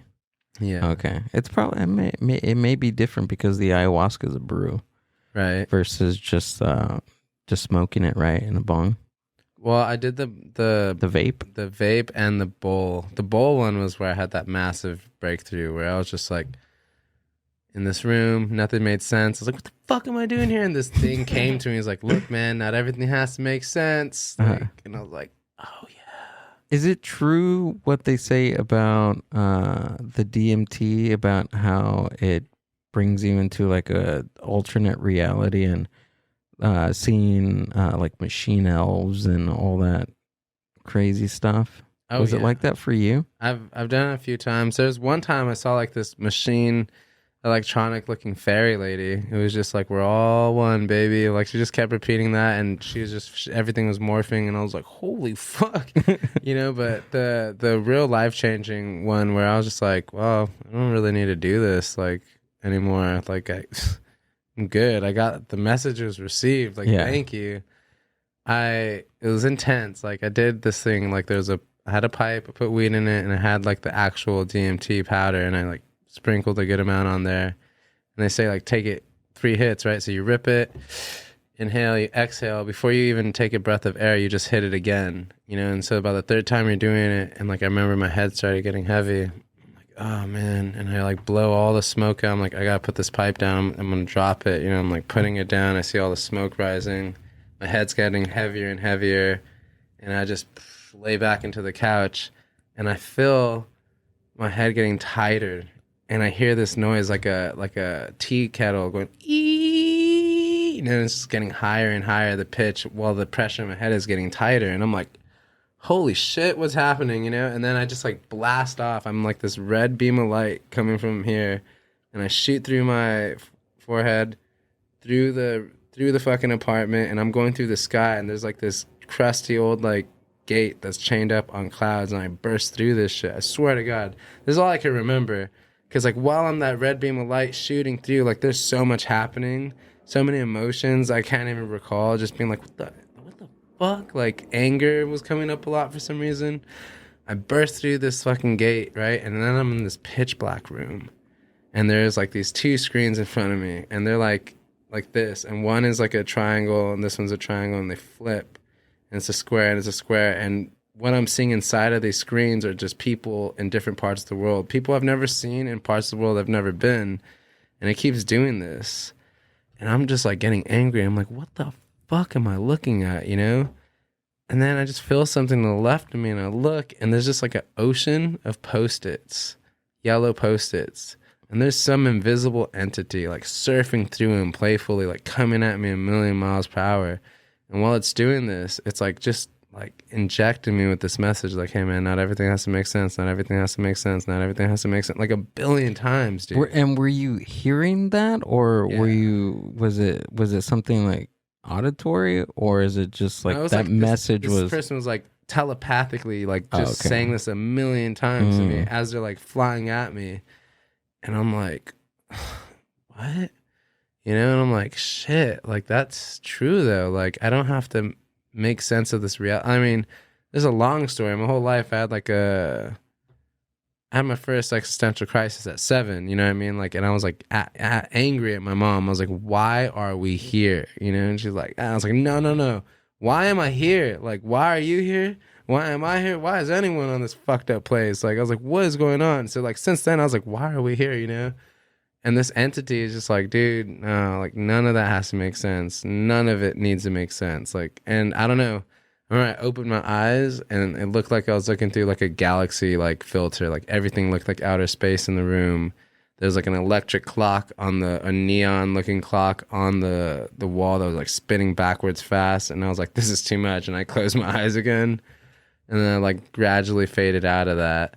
I remember hearing my friends like in the distance, like, his face is changing. You know, it sounded like they're really far away. You know what I mean? All this happens in like 15 minutes. Dude. Oh my gosh, But dude. all I know is like, yeah, like that was definitely one of those huge life changing experiences for me. But still, I mean, that was as close as it got to that vision quest, maybe, in terms of being like, wow, that really settled a lot for me internally. Where I was like, yeah, I'm holding on to some shit that I can't control. Like, I just need to let go. Like, I'm not supposed to figure it out, maybe. You know what I mean? Like, I need to be okay with that and just move on with my life and just be here in the present moment, which did help me get to some cool conclusions on why I think we're here. But, like, that's just a guess, you know? I love how psychedelics can do that for a person. Like, Yeah. make them... show them how insignificant we think things are, either ourselves or events or people or tangible things or imagined stuff. Like they show us the big picture of like, yeah, that doesn't matter.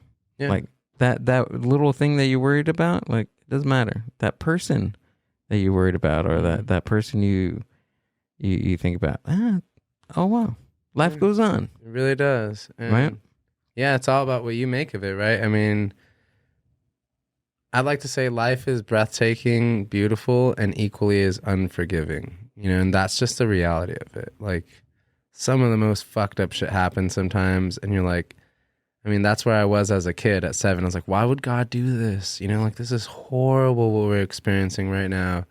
I don't believe this shit, you know? And, like, you see it happen, or you don't, but it happens. You know, sometimes there's, what was it? Just the other day, somewhere in South Central, like a 4-year-old kid was shot. You know what I mean?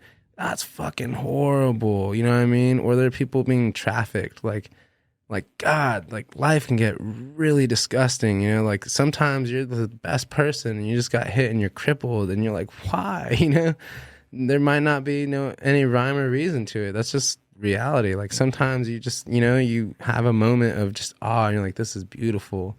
And I think it's just equally as unforgiving. And sometimes it's all about what you make with it. You know what I mean? It's just like that. That's the conclusion I came with all the psychedelics experiences. Like if you can sum up the things you're supposed to do here, like for sure, just bottom line, like I thought about this hard for like a good 20 years. Like what do I have to do that I have no choice over here? You know, I was like, okay, you have to be born, right? And I was like, can I like not breathe? I was like, no, that just doesn't count. I was like, okay, so you have to be born, you have to die. What else do you have to do that you have zero choice over? And it, for me, boiled down to experience. Like, you can be born rich. You can be born poor. You can be born a crippled. You can be born and die 30 minutes later. Nothing else matters other than the fact that while you were here, that was your experience. And I think that's why that saying, like, it is what you make it, is so powerful. Because it really, like, it's hard to hold that conclusion with how chaotic life is, you know? But to be able to ground yourself in the present and be like, well, what's my experience? Like, I like to look at it as like sometimes like this is a book someone's going to read one day, and every page in it is just one little piece of each chapter and that you're making yourself. Like, today life gave you a shit sandwich. Like, what are you going to say in your book? Like, well, he did the best he could with it, you know, and he made an amazing experience out of it. Or you could just be like a victim instead and be like, wow, life is really kicking me. I'm just going to lay here and take it. That's my character, I guess. But like, we're choosing that, you know? And so that was like the bottom line for me through all the psychedelic experiences. Like, okay, it's my experience. That's it. No matter what happens, it's my experience. Like, what I make of it. Like, I can choose however I feel, whatever factors I can't control are going to contribute to that. But like, bottom line, take the power, you know, like take the responsibility that this is your life. And, you know, if David Goggins can do what he does, or if any of us can, like, if there's so many good stories of like people who you're like, nah, you know, and like they made it, they just kept pushing and pushing and never stopped. I think that's like where I love like the psychedelic experiences really helped me find those conclusions when I was in such dark places, you know what I mean? Where there was no light, there was no like, ah, shit, what am I going to do? Like, there was like no even imagination at the time of like what I could do to get out of those situations. So sorry for that crazy psychedelic rant, but No, not at all. when you were there and when you're in that dark place, that's all you could think about is that dark place. You can't think about anything else besides that negative thing. And I think the power to think beyond that is so it's a key. Mm-hmm. It's a key to seeing something that's not there. And I think that's what happens, like, at least for me, like I can speak out of experience in reaching something. Whoa, that's loud. I was like, Like, wake up. That's something that you have to like look upon. Like, you have to see something that's not there, which is fucking crazy in itself. Right? Say you want to be the best at whatever you want to do in life. You have to look beyond, and you may suck at the beginning point, but you have to look beyond, like, what do I have to do to be the best version of myself at this thing that I'm trying to do. Yeah. You have to be crazy. Yeah. Just a little bit. A little bit of crazy goes a long way. Yeah, that obsession we were speaking about Right. earlier. Yeah, it's true. No, you do. And it's funny too, because like going in hand with this convo, it's like if everything was perfect, everything was great. I don't know. It just reminds me of like my grandpa, rest in peace. He would always tell me this thing where he's just like, there's such thing as good pressure, you know, in the world. And it's like, maybe pressure is not supposed to feel great, you know what I mean? But it makes some of the most beautiful things in the world. And sometimes that pressure is what helps you create that vision and that imagination. Because like sometimes you're just hitting the wall, like, fuck, I'm tired of this. And like, maybe that's another reason why we sparked that imagination a little. Like, hold on, I need to like visualize something that's going to work for me. Because like this isn't, you know, and makes me think. It really trips me out. Just actually, like, this is my ADHD a little bit. But did you hear that there are some people who can't visualize things? Like, they, in their brain, can't visualize things. And some people, I think it might be the same group of people, don't have an inner monologue. I forget what the percentage is. It freaks me out. Can you look that up? Look That it up. sounds crazy, It's dude. crazy, but like I'm dropping facts. I swear. I still can't because I'm like I got that inner monologue and I'm very visual in my head. So like I can't imagine what it is like to have a life outside of that. I cannot imagine it. Like I just can't. Like how do you process your day? But how are do words come out of your mouth without like filtering them here first? You know what I mean? Like isn't that part of your conscious? that's what I thought. Like it freaks me out. Those that do not have an internal monologue may instead visualize their thoughts. This is called sensory awareness. Jesus Christ. Does it say anything about people that can't read on the screen? No, but I can look it up. What does that say? How rare is it to not have an inner monologue? What is that? Yeah. Is it rare? What? It's a lot of people, dude. It's An like estimated of 50 to 70% of the population doesn't have an internal monologue. that scares me, lot. bro. Wait, Yeah. what? Are they NPCs? How can you- Just kidding. Let's see. What's the definition How of can you internal monologue? 'Cause how do they test for that? Right? I don't know. Oh, it's like I just can't imagine a world without thinking in my head, like having that inner conversation with myself, you know? Also referred to as internal dialogue, the voice inside your head, or an inner voice. Your internal monologue is the result of certain brain mechanisms that cause you to hear yourself talk in your head without actually speaking and forming sounds. That's so crazy to me, bro. What? I never knew that people didn't have that. Bugs me Intrapersonal out. communication. Oh, okay. So intrapersonal communication is the communication that you have with yourself. So these people aren't able to have intrapersonal communication. Oh, wow. Yeah. How do you test for that? How do you test for intrapersonal communication? Oh, I'll take see? that test with you. There's a connection between a person's inner monologue and intelligence. It's more likely for adults with developed verbal skills and higher IQ to have a wordier inner voice than children with less language development and lower IQ. Damn, this ain't we smart. However, some people access their internal monologue visually rather than audibly. Oh, so they can see things. See, that's weird to me that you're like reading your thoughts to yourself. You know what I mean? You're like, Well, there's probably like pictures and video I that feel like runs I through do your head. both. I do both. I do a little bit of both where I visualize a lot, but like there's something in my head speaking to myself also. Yeah. Speaking to It's me, like narrating Yeah. my vision. Yeah, Exactly. exactly. Right. Like, okay, I'm seeing this. Okay. So These there's some colors people and who- this and that and that and this and this and that and that and that. Maybe they just don't have that narrator. But they Yeah. can see it. Yeah. And they just speak But it. how does it not translate into Fucks me up still. language?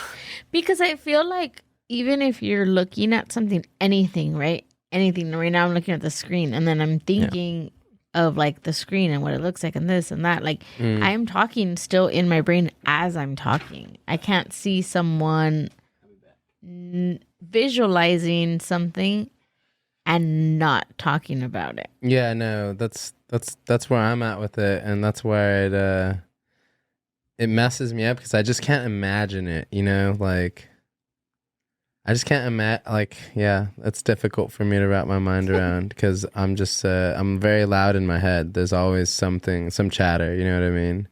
I do. Do you speak Spanish? I speak some Spanish. I understand a lot more. Yeah, I'm Portugal. Do you think in like, I mean, well, Spanish isn't your like. No, No, I you think in just think English and just in speak it English? in Spanish. Yeah. Yeah, most of the times. At least, you know, I haven't caught myself yet thinking in Spanish. But I've heard my grandpa experiencing that before, you know, where he'd be like, sometimes he goes back and forth on that. Yeah, that's how my brain works. I think of things within both languages, and then sometimes it's even like today. It happened to me when we were talking to one of my staff members. I was trying to tell him the taste of like peanuts when you roast them, right? Mm, But I couldn't think of the word roasting. So I could only think of it in Spanish was like tatemar. Okay. And I'm like, oh.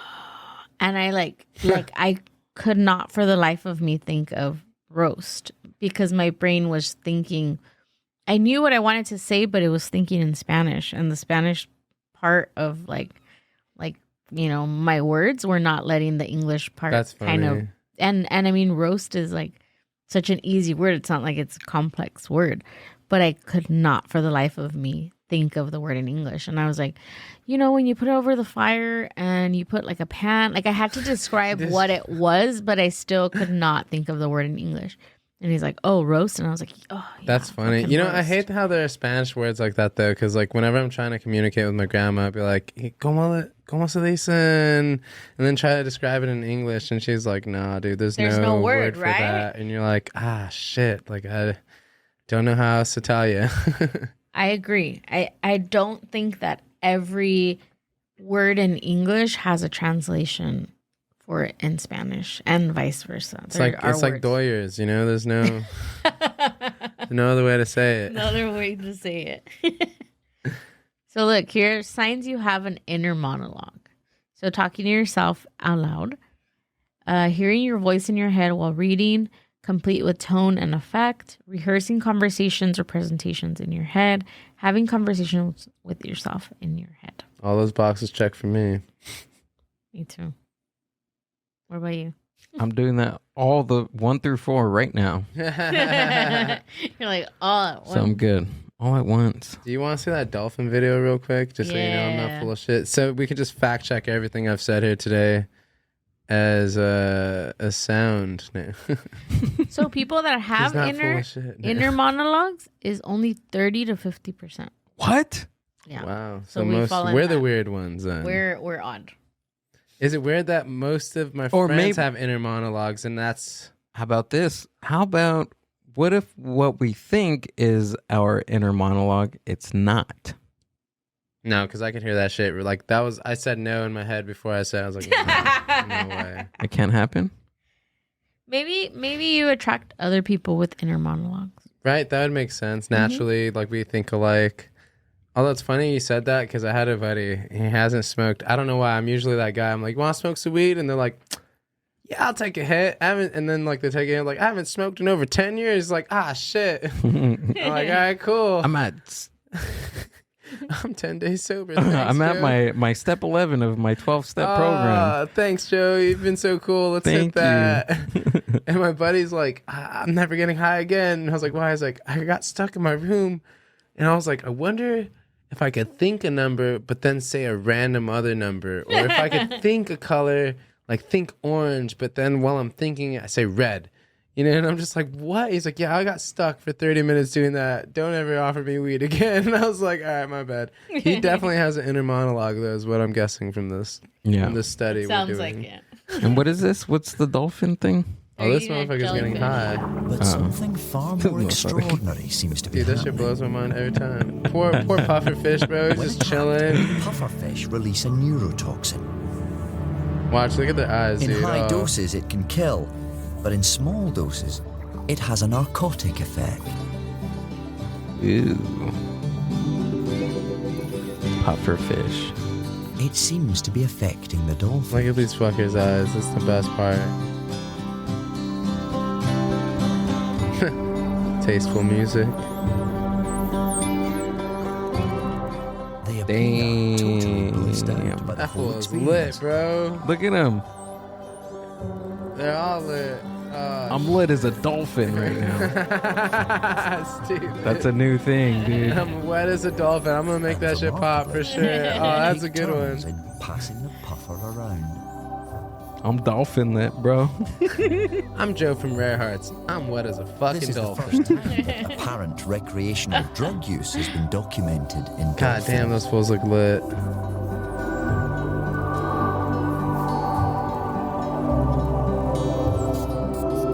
Bottlenose dolphins are filmed apparently getting high on secretions from With the dolphins otherwise pufferfish. That poor engaged, pufferfish. the I'm gonna puffer keep saying it. deflates. That motherfucker didn't He's ask free for to this. go on his way. Secretions. It looks like they will be distracted for quite some time. I wonder how high they like how high they are for it. Always just gonna have an orgy like other mammals. I feel like dolphins are like the closest to humans in like the water. And brain capacity, In like or water. just oceanic mammals. No, I feel like brain capacity. They're just Yeah. really smart. They got some evil sides. To them, Yeah, too. no, and Like, I was real gonna fucked get up to that sides. where they've You want to like, say it? I don't want to say it. yeah, they've like sexually assaulted like humans. Heard and about then, that, yeah. like they go for it, or They go for it. they go for it. They know what they're doing. No, they do like They're those mammals. all those They got an internal monologue for sure. like She's the ones where fucking you go down. to swim, like you go and swim with a dolphin, like Yeah. there's a video and the girl's like sitting at the edge like Oh, that of yeah. the thing, and then she's like oh, petting him, and then he jumps out of the water and he's like on top of He's her. like humping her. Yeah. Yeah, like, and they were like, oh shit, like, yeah.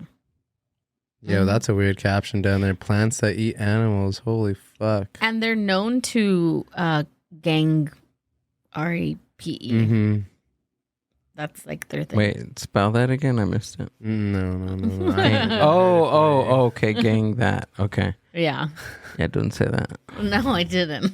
I'm like, She spelled it out. Okay.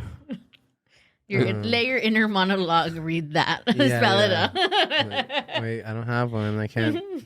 I don't have one. What do you do if you don't have one? I don't know. It freaks me out, but it freaks me out that we're like the weird ones now. 30 to 50% of us. We're have the it in our mind. minority. Yeah, that's crazy. So I'm like, how the fuck are you guys functioning in this world? What do you do when like when you're drunk or when you're intoxicated? Like what is that dynamic I work? feel like mine shuts off when Oh, I'm it fucks me up. Right? whenever I've been drunk. Well, when I've blacked out, it for sure has, because there ain't nothing there.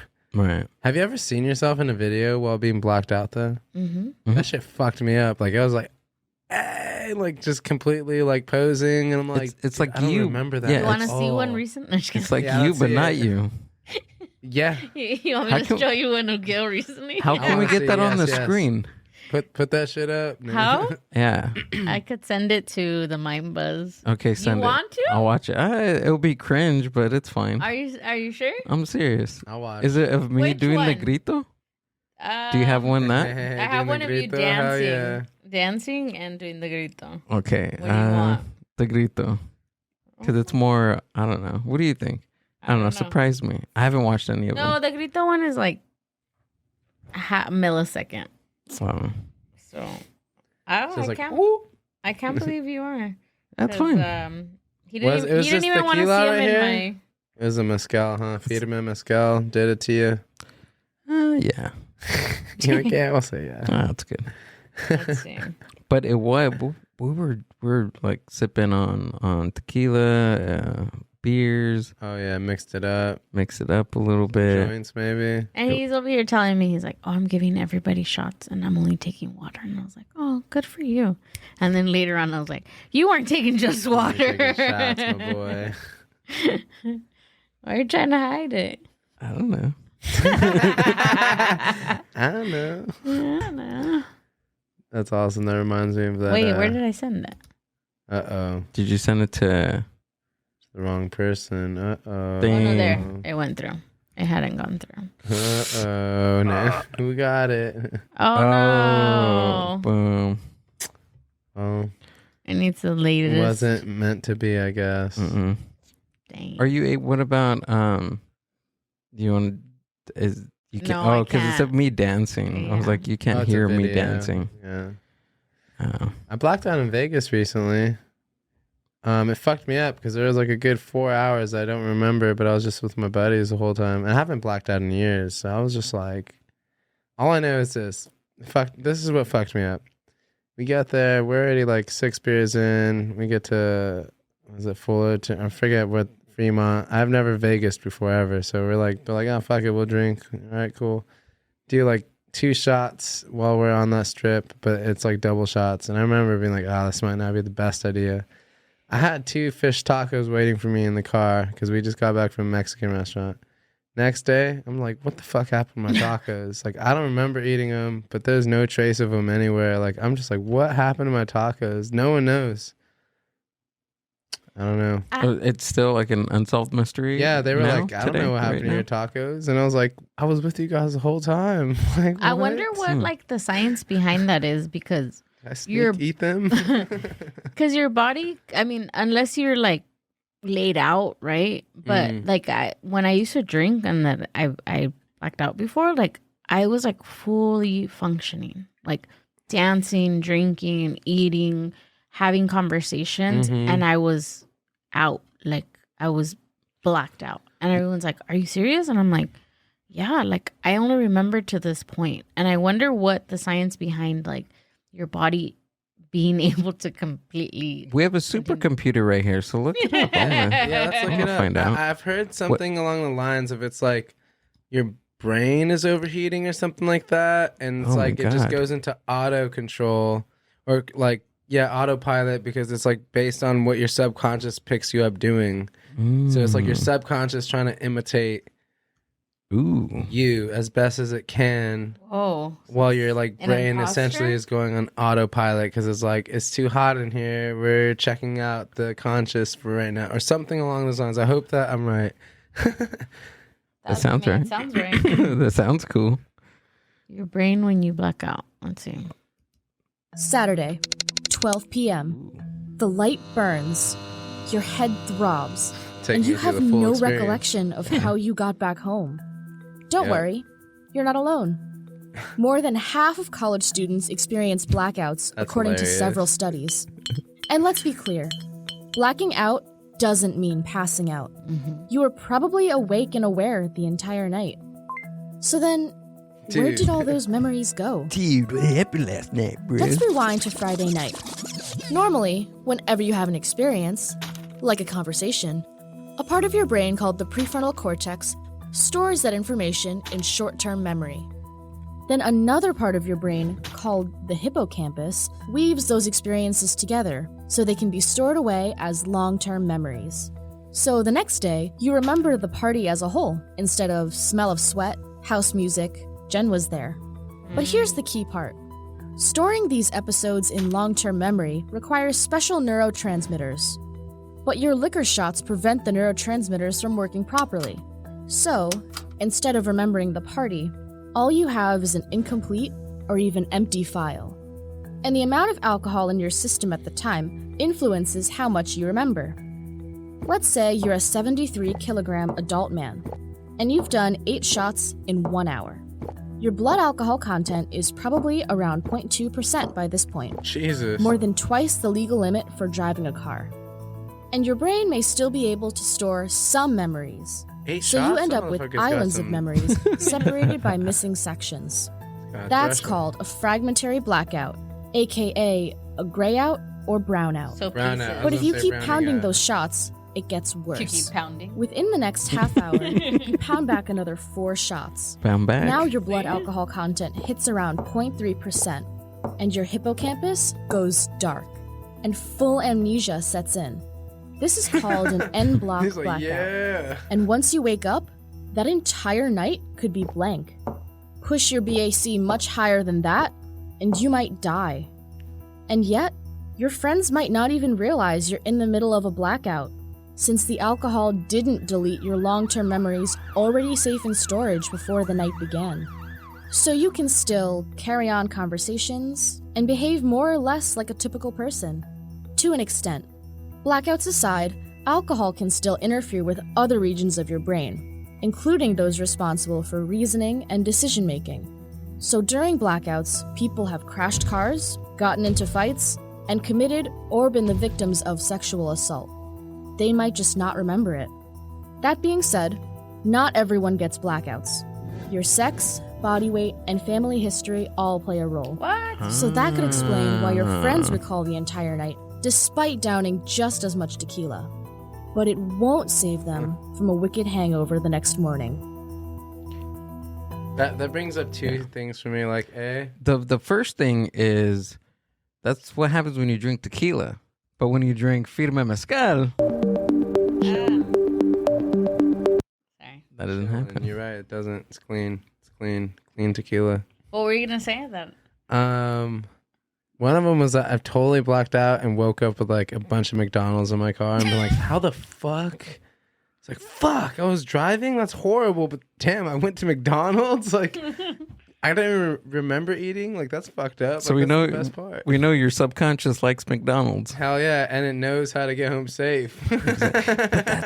Dude, that's Knock on wood. I'm not saying it. I'm not like endorsing Condoning. We're not condoning not at drinking and all. driving. I think it's fucked up. It's a stupid choice to make. drink responsibly if you're going to do it. Yeah. Have a plan.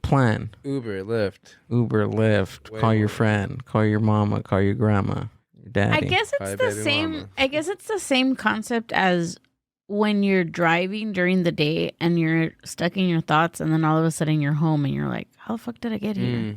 Right? Without like actually having substance, I guess. So your brain is still working and it's on autopilot. Like, Yeah.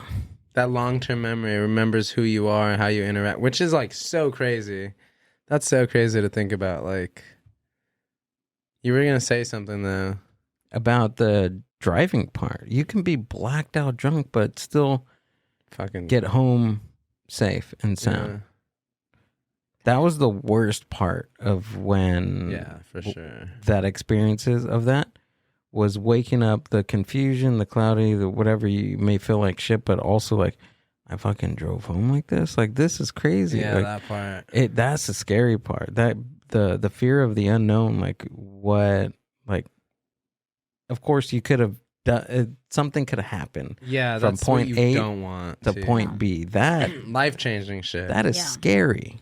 I think that's what pioneered It's me. terrifying. To It is Just stop. 100%. for me, it was that waking up and having that. What the fuck did I do now? Mm-hmm. How did I get here? What did I do? What embarrassing shit did I do? What did like that feeling of just like you can't take it back? And then everyone's like texting like, it was so much fun. You should have seen yourself. And I'm like, That reminds me of the other thing is that like I've been on the other end of it where I blacked out for like a whole, like it was one of the sickest parties I've ever gone to. And there's like, I have a bunch of conspiracies as to what happened that night. It was July 2020, the heat of the pandemic. Everything over here is on lockdown. And I somehow am going to like the C-list celebrity party in Laguna Beach and everything's open. And I'm like, yo, what the fuck? And like, I was like, all right, get rid of the mask. Like, cause no one at this party was going to have a mask. It would have been weird. And there's a lot of substances going around. I think I got a hold of the wrong one at some point and like completely blacked out. But like the next day I'm there at this like mansion and this guy walks up to me and he was like kind of a big deal at this house. And he's like, man, remember what you said to me like right here by the stairs? Like, you changed my life. And I'm like, I'm so sorry, bro, but I don't remember anything from that. And he was just so disappointed. And I was like, what did I tell you? He just walked away. He was pissed. And I was like, I wish I'd known what I said because, well, he seems really disappointed now. Don't black out. Don't do drugs. That's wild, dude. Laguna Beach in the summer of 2020. July, mask. early. It was like probably... Sorry, Johnny. My brother's birthday, I think, actually, because his birthday is July 10th, and I remember it was like around that day. Like, and I just like, I don't think I did anything for my little brother that time because I was like fucked up over there. And it was probably one of the most interesting parties I had ever gone to. Like, I'm holding back a lot of information because like I don't feel like I should. That was a wild time, dude. Because those motherfuckers down there were like, this is a poor person thing. That's like some people literally said that shit, bro. And I was like, what? I was like, shit. And I was like, Wait, hold on. That the pandemic was a poor people thing? yeah. What? bro, I heard all that. That's of a thing? All of Laguna Beach was open in that moment. At least like the parts I passed through, I saw a heavy amount of people outside. I saw restaurants open. I was like, yo, but I'm from Eagle Rock. It's like not a horrible place by any means. It's a pretty nice place. And everything is shut down. You know what I mean? And I was like, this is such a crazy time Because like obviously Laguna Beach is almost its own like private little sector. Right. It's like one road to get in. It's their own little town, beach town at that. Right, because at that time it was like a weird, this confusing time where cities were doing their own thing, counties were doing Especially their the own beach thing, counties. They're like, fuck states this. were doing, yeah. And that was one of them. Laguna Beach. They're like, nope. July 2020. Yeah, it was a crazy. Wasn't that right That's before right. George Floyd? Yeah. Yeah, because the George Floyd thing happened in the summer. It was like in July, right? Mm-hmm. When that happened. That whole time was just freaking Fucked up time. weird. Is the weirdest thing ever. I wonder if that's ever going to happen again in history. I hope not. Knock on wood. I hope it doesn't. Like, no. Not in this lifetime, right? But I think as we move closer into the future, like how many other pandemics have there been without us? Like, has there been The Spanish one. I heard, but like Before that wasn't that. such a big deal apparently. And also, I'm thinking yeah. before that in history, because you look at the history Black of Plague, you'd have to imagine, right? Yeah. but look at the how old the world is, right? Mhm. How old the earth is. We are like, it could be this big. Where's my, as big as a frame, right? But human existence has only been Oh, it's like even less than the frame. this. Yeah. It's only been this, and there's only been one? I don't think so. I think there's been hundreds, maybe millions of things like the pandemic that has happened to other civilizations. Mm. Maybe that's why other civilizations are not here anymore, because Possible, yeah. they hit that something like a pandemic happened to their civilizations, and Yeah. they were never able to recover from it. Well, even like when I feel that. when like the Spanish people came to, conquer like Mexican. They're like- visiting. no, they were there to just conquer. passing through. They're just coming by. I'm gonna they- check out all this gold you have over here. Just But checking, they- just checking if it's real. They brought disease to the natives that they had never, and their Yeah. body had never, Yeah. ever seen or ever endured. And in a sense, that was their pandemic too. Right. So I think any like major, like maybe like the influenza, the flu that now to us is nothing. At some point, it was a pandemic. It's a big deal. Measles, chickenpox, like you were saying, the plague, all these things at some point were. But yeah, I get what you're saying. Like, how many other things were there before? And then also, to your guys' point, something that blew my mind about the whole thing was, and it really opened the door for like, wow, the possibilities really are endless. Because like, and I mean, this says a lot of where we were in society, because it definitely wasn't everyone's experience. Some people like had it really bad where they couldn't stop and they had to keep pushing through this crazy time. But for me, I just realized, I was like, whoa, I did not think the world could pause like that. You know what I mean? Like the world was still happening, but like not the way it, like everyone was like, no, we're pausing. Like timeout is in like the law now. Like you need to stay home, like worldwide for at least first world citizens. Like that's how it was. It was like, no, you're staying in, you're stopping everything you're doing, which from, living in a capitalistic society and living in like coming from the hood where it was like just always surviving, there's no such thing as stopping. You know what I mean? So like that fucked me up big time. I was like, yo, what? Like, hold on, you could do that? That's what really fucked me up more than anything. Cause like there's like this like idea that like you can never stop. Like the world can't stop or it'll break apart. And maybe that's true to some extent that I don't understand. But it felt like the world was frozen for 2 years for a lot of people. I mean, there was like the real heroes who are still not recognized from the pandemic, like the Uber drivers and the restaurants and the like the people who kept everything going. Like they had it really, they must have had it the worst. You know what I mean? Because like some of us were like just at home, just like, I guess we're on pause, which like blows my fucking mind. I think there was like something in the history, or there's something it was probably happening before the pandemic. Like there was like maybe like you said like pressure. There was like maybe all this pressure from all sides of the universe Make us like coming together, right? And then at certain point it just reached a certain threshold to where it's like, okay, like we got to stop at some point. Let's throw a pandemic into the mix. Oh my God. And then maybe it's an evolutionary thing too, right? Like Yeah. maybe back in the day, the plague happens because you're like, There's too many people with bad teeth in England, and we got to get rid of these I'm fuckers. tired of these motherfuckers. I like to always fantasize, at least, and think that like religion is just like and this is not like my belief, but like I said, like, okay, so just, what is it? Just to clarify, I'm not big into biting into conspiracies, but I'm big into entertaining myself with them. Like one of my favorite ones is like the hollow earth theory. Like that's a really intriguing idea. Sometimes I come up with my own. Sometimes some of the movie ideas I write are based on conspiracy theory ideas anyways. I'm just like, yeah, let's double down on that shit and like let's make a movie out of it.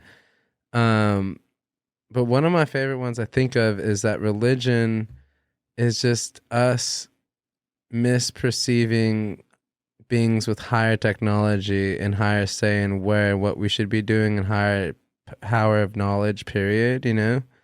I always love to have that perspective on it because like you look at society and you look at our history and it's like we don't know where we come from.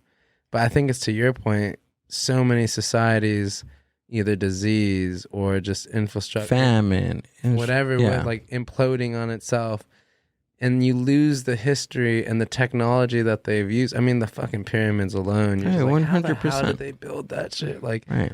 like there's a science to it, but like it still is hard to wrap your mind around. Like, no, humans did that without the tech we have today. And even if with the tech we have today, that'd be really hard to pull off. Like, I don't know. It's definitely interesting to think about. I like Paul Mooney's thing to where he's like white people make up like the dumbest conspiracy theories about the pyramids. Like, nah, fool, there were slaves. Slaves built the pyramids.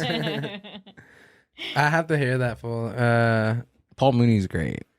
Is that the same guy who made that joke? He's like, we know exactly who built the pyramids in Mexico. Oh, he could. I don't know. There's so many There's people a lot that of yeah. But when do Like- you think that conspiracy is like, when is it too far? Because I was reading an It's article. never too far. No, I know some. I got some. no, Examples. I think there is. It is too far on some people, right? Because I feel like there's people that can handle them, like maybe yourself, right? I'm speculating, but Maybe I don't know. If I can. but someone that can handle, or I can, right? I can hear them and I can handle them or whatever. But I make my own decision in like what I choose to put as reality versus science, right? I'm more on the scientific side of things where I'm like, okay, it doesn't sound logical. Yeah. But anyways, I was seeing today an article of a dad, that took both of his children, so like a 2-year-old and I think a 6-month-old. Mm-hmm. He crossed into Rosarito and he unalived them, both. And then, Unalived them? yeah, he killed them both. Oh yeah! Wow! Holy shit! His own children. And That's some like Llorona shit. Right yeah, there. right. That's- Like he took his kids, and then he tried to cover it. And then tried to come back into the States. And the only reason that they knew that was because the wife, as soon as he took them, she called 911. Like she knew something was wrong.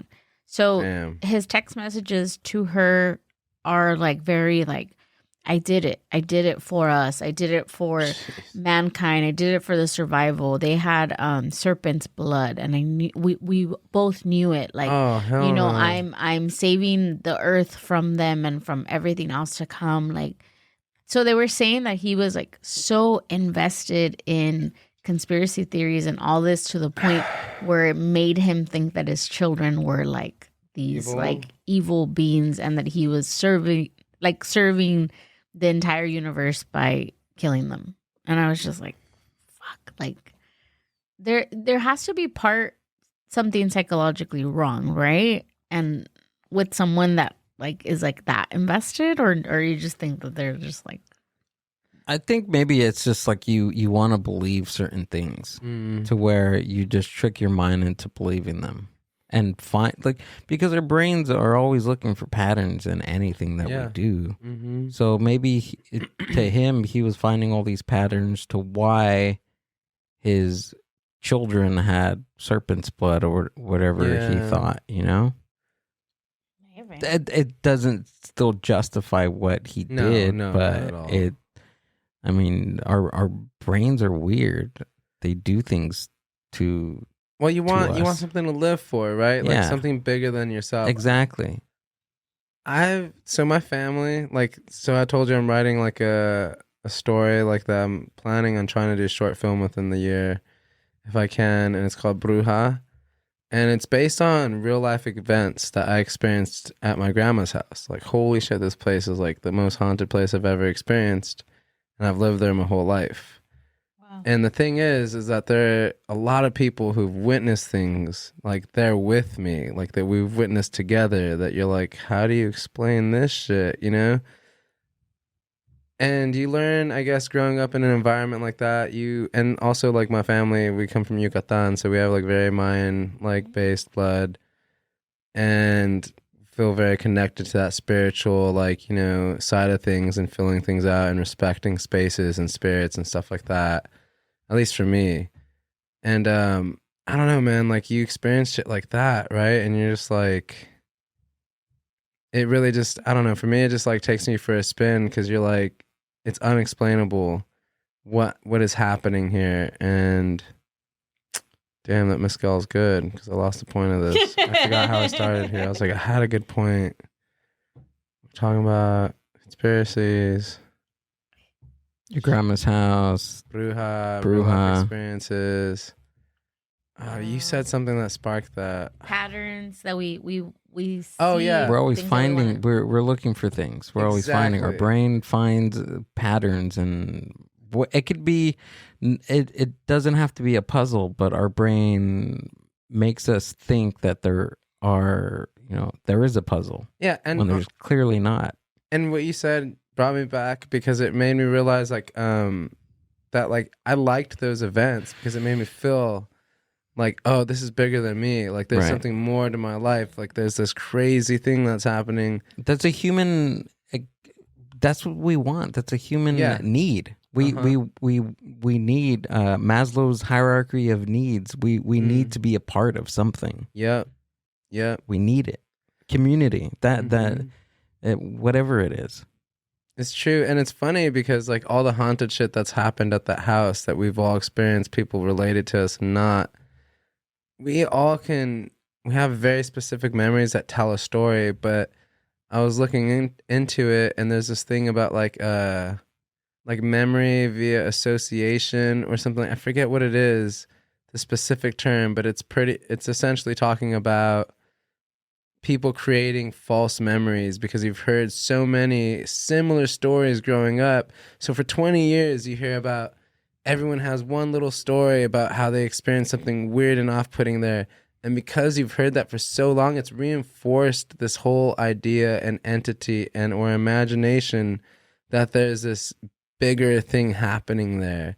And so now every time something unexplainable happens, you're just like building on that. Like, oh no, and then this, you know what I mean? It could just be a weird wiring thing, who knows? But for so many years, people have told this now and experienced this thing that they don't understand. And now it's like created a life of its own where it's like, yeah, I look at my grandma's and to the point where I'm writing a movie on it called Bruja, because I'm like, oh shit, there's, you know what I mean? Like there's so many stories to build on now and experiences. But yeah, like you said, we're looking for patterns. It made me feel better. And I remember talking to a friend at one point, I'm like, I think I'm just really buying into this because it just feels like it's bigger than, like it makes my life feel bigger than it normally would. Because otherwise I'm just like, yeah, this like sentient thing on this rock flying through space and nothing really matters and everything matters, but it doesn't, you know what I mean? Like, but then you have that one like, there's a ghost here though. Hold on. Hold on. This changes everything. God spoke to me. Right. Listen to me. Look at this. Look at this, you guys. I'm a little more I'm unique. Yeah. But I mean, it's that need to to fit yourself or fit whatever you're experiencing, or to make sense of certain things. Because we want things to make sense. We want to have Control, reasons. yeah. Yeah, we want to have reasons for stuff that we experience, and sometimes they may not make sense to other people, but Yeah. our brain tricks us into saying, yes, this makes sense. Yep. Take your children to the river and drown them. That's fucking wild, dude. That is some crazy next level shit for sure. Yeah, I don't know how that can happen, but it did happen, dude. There's diseases, man. People get, unexplained. I mean, I'm sure people who've done that are like probably schizophrenic or something without being diagnosed. And it's such in the past usually, right? Like shit like, dude, in the 80s you can get away with anything. They probably didn't even know about half of that shit. And like, I don't know, those guys just sing shit. Half of the outfits people got away with in the 1980s. Yeah, for real, the 80s. The haircuts were freaking... Well, I think that's what like Indoor glasses. indoor glasses, like mental cocaine. health, like back when like the Salem witch trials and all that stuff. Like it was probably even then. people that had, Yeah. that were schizophrenic or had some kind of mental issue, and they didn't know what it was, and it was like a demon. But there's also an ergot. I was gonna say your Wait, a what? theory. There's also a theory that the wheat got a germ, and their crops got infested with ergot, which is the major component in like mescaline and LSD. No, not mescaline. In Is it LSD. Yeah, that's like It's a germ. It's like an rye ergot. bread, right? Yeah. So that their crops got infested with this chemical, and they're eating the bread. They were making all the shit from the wheat, that these girls, they weren't, seeing demons and stuff or experiencing anything supernatural, that they were just tripping on ergot. Isn't that a wild one? I've heard something like that where like apparently the prophets who wrote the gospels and whatnot, like Right. each prophet who contributed to that, not each, I guess that's like a big statement, but I think apparently some of them were like high as shit on rye bread, like rotten rye bread. And supposedly, I think Ezekiel, I don't know if I'm remembering correctly, honestly, but I just remember hearing something along those lines. Like they theorized that like some of those dudes were high as shit on essentially acid. Yeah, like Moses, there's a theory about Moses and the burning bush, that the burning bush had, it was, the acacia tree was high in dimethyltryptamine, Shit, DMT. and it was burning, and because what happened, are you familiar with the Bible? Yeah, my So- grandpa was a deacon. So after that that initial burning of the bush, right? Doesn't he like vision? Doesn't he have like a vision of Gabriel the angel coming down and I forget the story, but I do too, but he tells him, Gabriel the angel tells him like the stuff that Moses has to do for God. It would make sense to me only because, like I said, I had that real experience where some entity came at me on DMT and was like, "Hey, bro, like, Could you be. need to stop worrying. Go like, write the you're Bible. Thinking about all this shit. Yeah, go write the Bible. Is that what you said? Go write the Bible. Go up to a hill and hold 2 stones. I'm gonna just make up 10 fucking wild things. Make 3 of them. Just say I know exactly the same, but just different.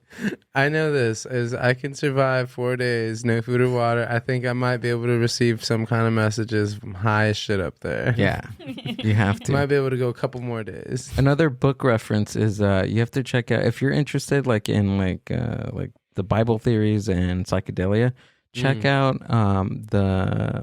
the Sacred Mushroom and the Cross by John M. Allegro. Awesome freaking book. She's gonna pull it up. It's an amazing book, and it tells about all these What is it called again? I'm so sorry. The Sacred Mushroom and the Cross by John M. Allegro. He talks about all these different lore, like all the stories in the Bible are all written by or like were written from like mushroom cults before the time of the Bible was written. So they had to before like all the I guess the people from England going into like the native cities and states or whatever, they needed to hide all these mushroom cult stories. So the way that they did it was through the Bible. So essentially, the Bible is like not a blueprint, but like something that Like a ghostwriter? like ghost writing, but like there's subliminal messaging inside the like you'd inside have to the be a Bible. part of the cult to like pick it up, Right. Easter eggs. I would love to believe some shit like that. Like I love that kind of stuff. Like that one movie I was telling you about or a story, I shouldn't say movie. Restart that's based on the stone ape theory. Like there's definitely like I love just having like secret cults or fashions in the back. You know what I mean? Like playing their role and making things happen. Yeah. I mean that's like I think pretty spot on in what happens in the world anyways, right? And this guy, John M. Allegro, was the only secular person that found because he was on a like a panel of like scientists and different people that were reading the Dead Sea Scrolls. So when they found the Dead Sea Scrolls, he actually like read them, and he was thinking like through language and the different interpretations of the Bible, it got misinterpreted. Yeah, that can make sense. Yeah. When I was younger, I used to. And he was and before that, he was the only secular person. So the other people on the panel, they had the religious mindset already, thinking like, oh, these are from God and we're finding these for a reason. Him, on the other hand, because he was secular and didn't believe in God and he wasn't a religious person, he was looking at it through a different lens. And through his lens was, this is like a cult from like thousands and thousands of years ago. A mushroom cult, no less. A psychedelic mushroom cult. That's interesting. I'm definitely going to read that book. I'm getting that book. It's crazy, huh? That's a really cool, I like that. I used to love shit like that. Like when I was younger, I'd get at my grandpa a lot about like the forgotten or the forbidden gospels. Like you ever hear about that stuff? Mm-hmm. They're like, one of them, I've never read them all. Oh, they're like books that didn't make it into the Testament. They were like, we're not going to talk about this. Like, you know, I've we heard don't something about acknowledge it. this as being like accurate enough, or this just doesn't fall. Like, you know, the Vatican, they're like super powerful, and they're like, this is what goes. This is not gonna, like, those, no, don't count for those. Those don't count for us. We don't see that as like aligning with our views. But there's one that I remember like looking into a little bit, and it was really cool because it was just talking about Jesus going east, like to Asia, and like I think like learning about like Buddhism or something like that, you know, and then before he comes back, you know, like he goes that route. There's a whole piece, or India, Asia, something like that. I forget what it is. There's a whole piece of Jesus's life that the Bible doesn't talk about, because he disappeared, right? Like for a sick ass something amount like of time. that. Yeah, and I think that's what it's about. The forbidden gospels, apparently. I don't know what I'm saying here, 100. That's just some shit I remember seeing back in the day, like when I was like, conspiracy, ooh, this is interesting, forbidden gospel, ooh, I was like, yeah, that makes sense, this dude's hippie as fuck, like I like this. I'm not a conspiracy theorist, I'm a conspiracy therapist. I think that's where out of you. I think that's where that comes from. But dude, listen to the book, read it. Check it out. Let me know what you think the next time you come on here. Oh yeah, Joe, this was fucking awesome, dude. Thank you. Thanks for coming on to the podcast. Tell us where we can find you and what you got coming up. Thanks, man. Well, you can find me at iamrarehearts for any social media plug, and look out for our show at Harvard and Stone, July 26th. That's going to be a big show for us, Rare Hearts, and some music coming out soon. So thank you guys for having me, and hope to be back soon. That one, right? Yep, that's the show. Cool. With Gunnar Lee, really talented guy. It's going to be a fun show. I've never played at Harvard and Stone, so it's like an honor almost. We'll post it on the story. Check it out, dude. And then we'll put all the links that Joe just talked about are going to be down in the show description if you're watching on YouTube, and if you're listening on Spotify, go check out his music. Go check him out. You've heard him for 2 hours and a half. Isn't he a cool motherfucker? Go check out his fucking music, especially my personal favorite, Good Times. Thank you guys so much. It's awesome, dude. No, thank you for coming out, bro. Oh, my pleasure. Truly. We got to get you out here again. This was awesome. Please. And I have my guitar, so next time I could play you guys some personals if you want. You and Justin. How Oh, about 100%. that? Yeah. That'd be wild. I love that. You know, I almost came along for that first one you did with Justin. I was like, got busy, unfortunately. Oh, that was wild, dude. Yeah. Did he tell you about that? Yeah, the whole like something got. Well, I heard the other recording. Yeah, he told me he's like they lost it all. I was like, no way. At first, it was the gardener situation that kept on interrupting us, Oh man. and then the You guys recording supported bullshit, him, right? dude. I remember hearing that. Yeah. It was So it was haunted. though. heartbreaking. That was haunted. It's like the light going out right now. That was scary. Well, it's The Mind Buzz. peace and love. Thanks, man. Appreciate it. Hey, thank you guys. That That was was awesome.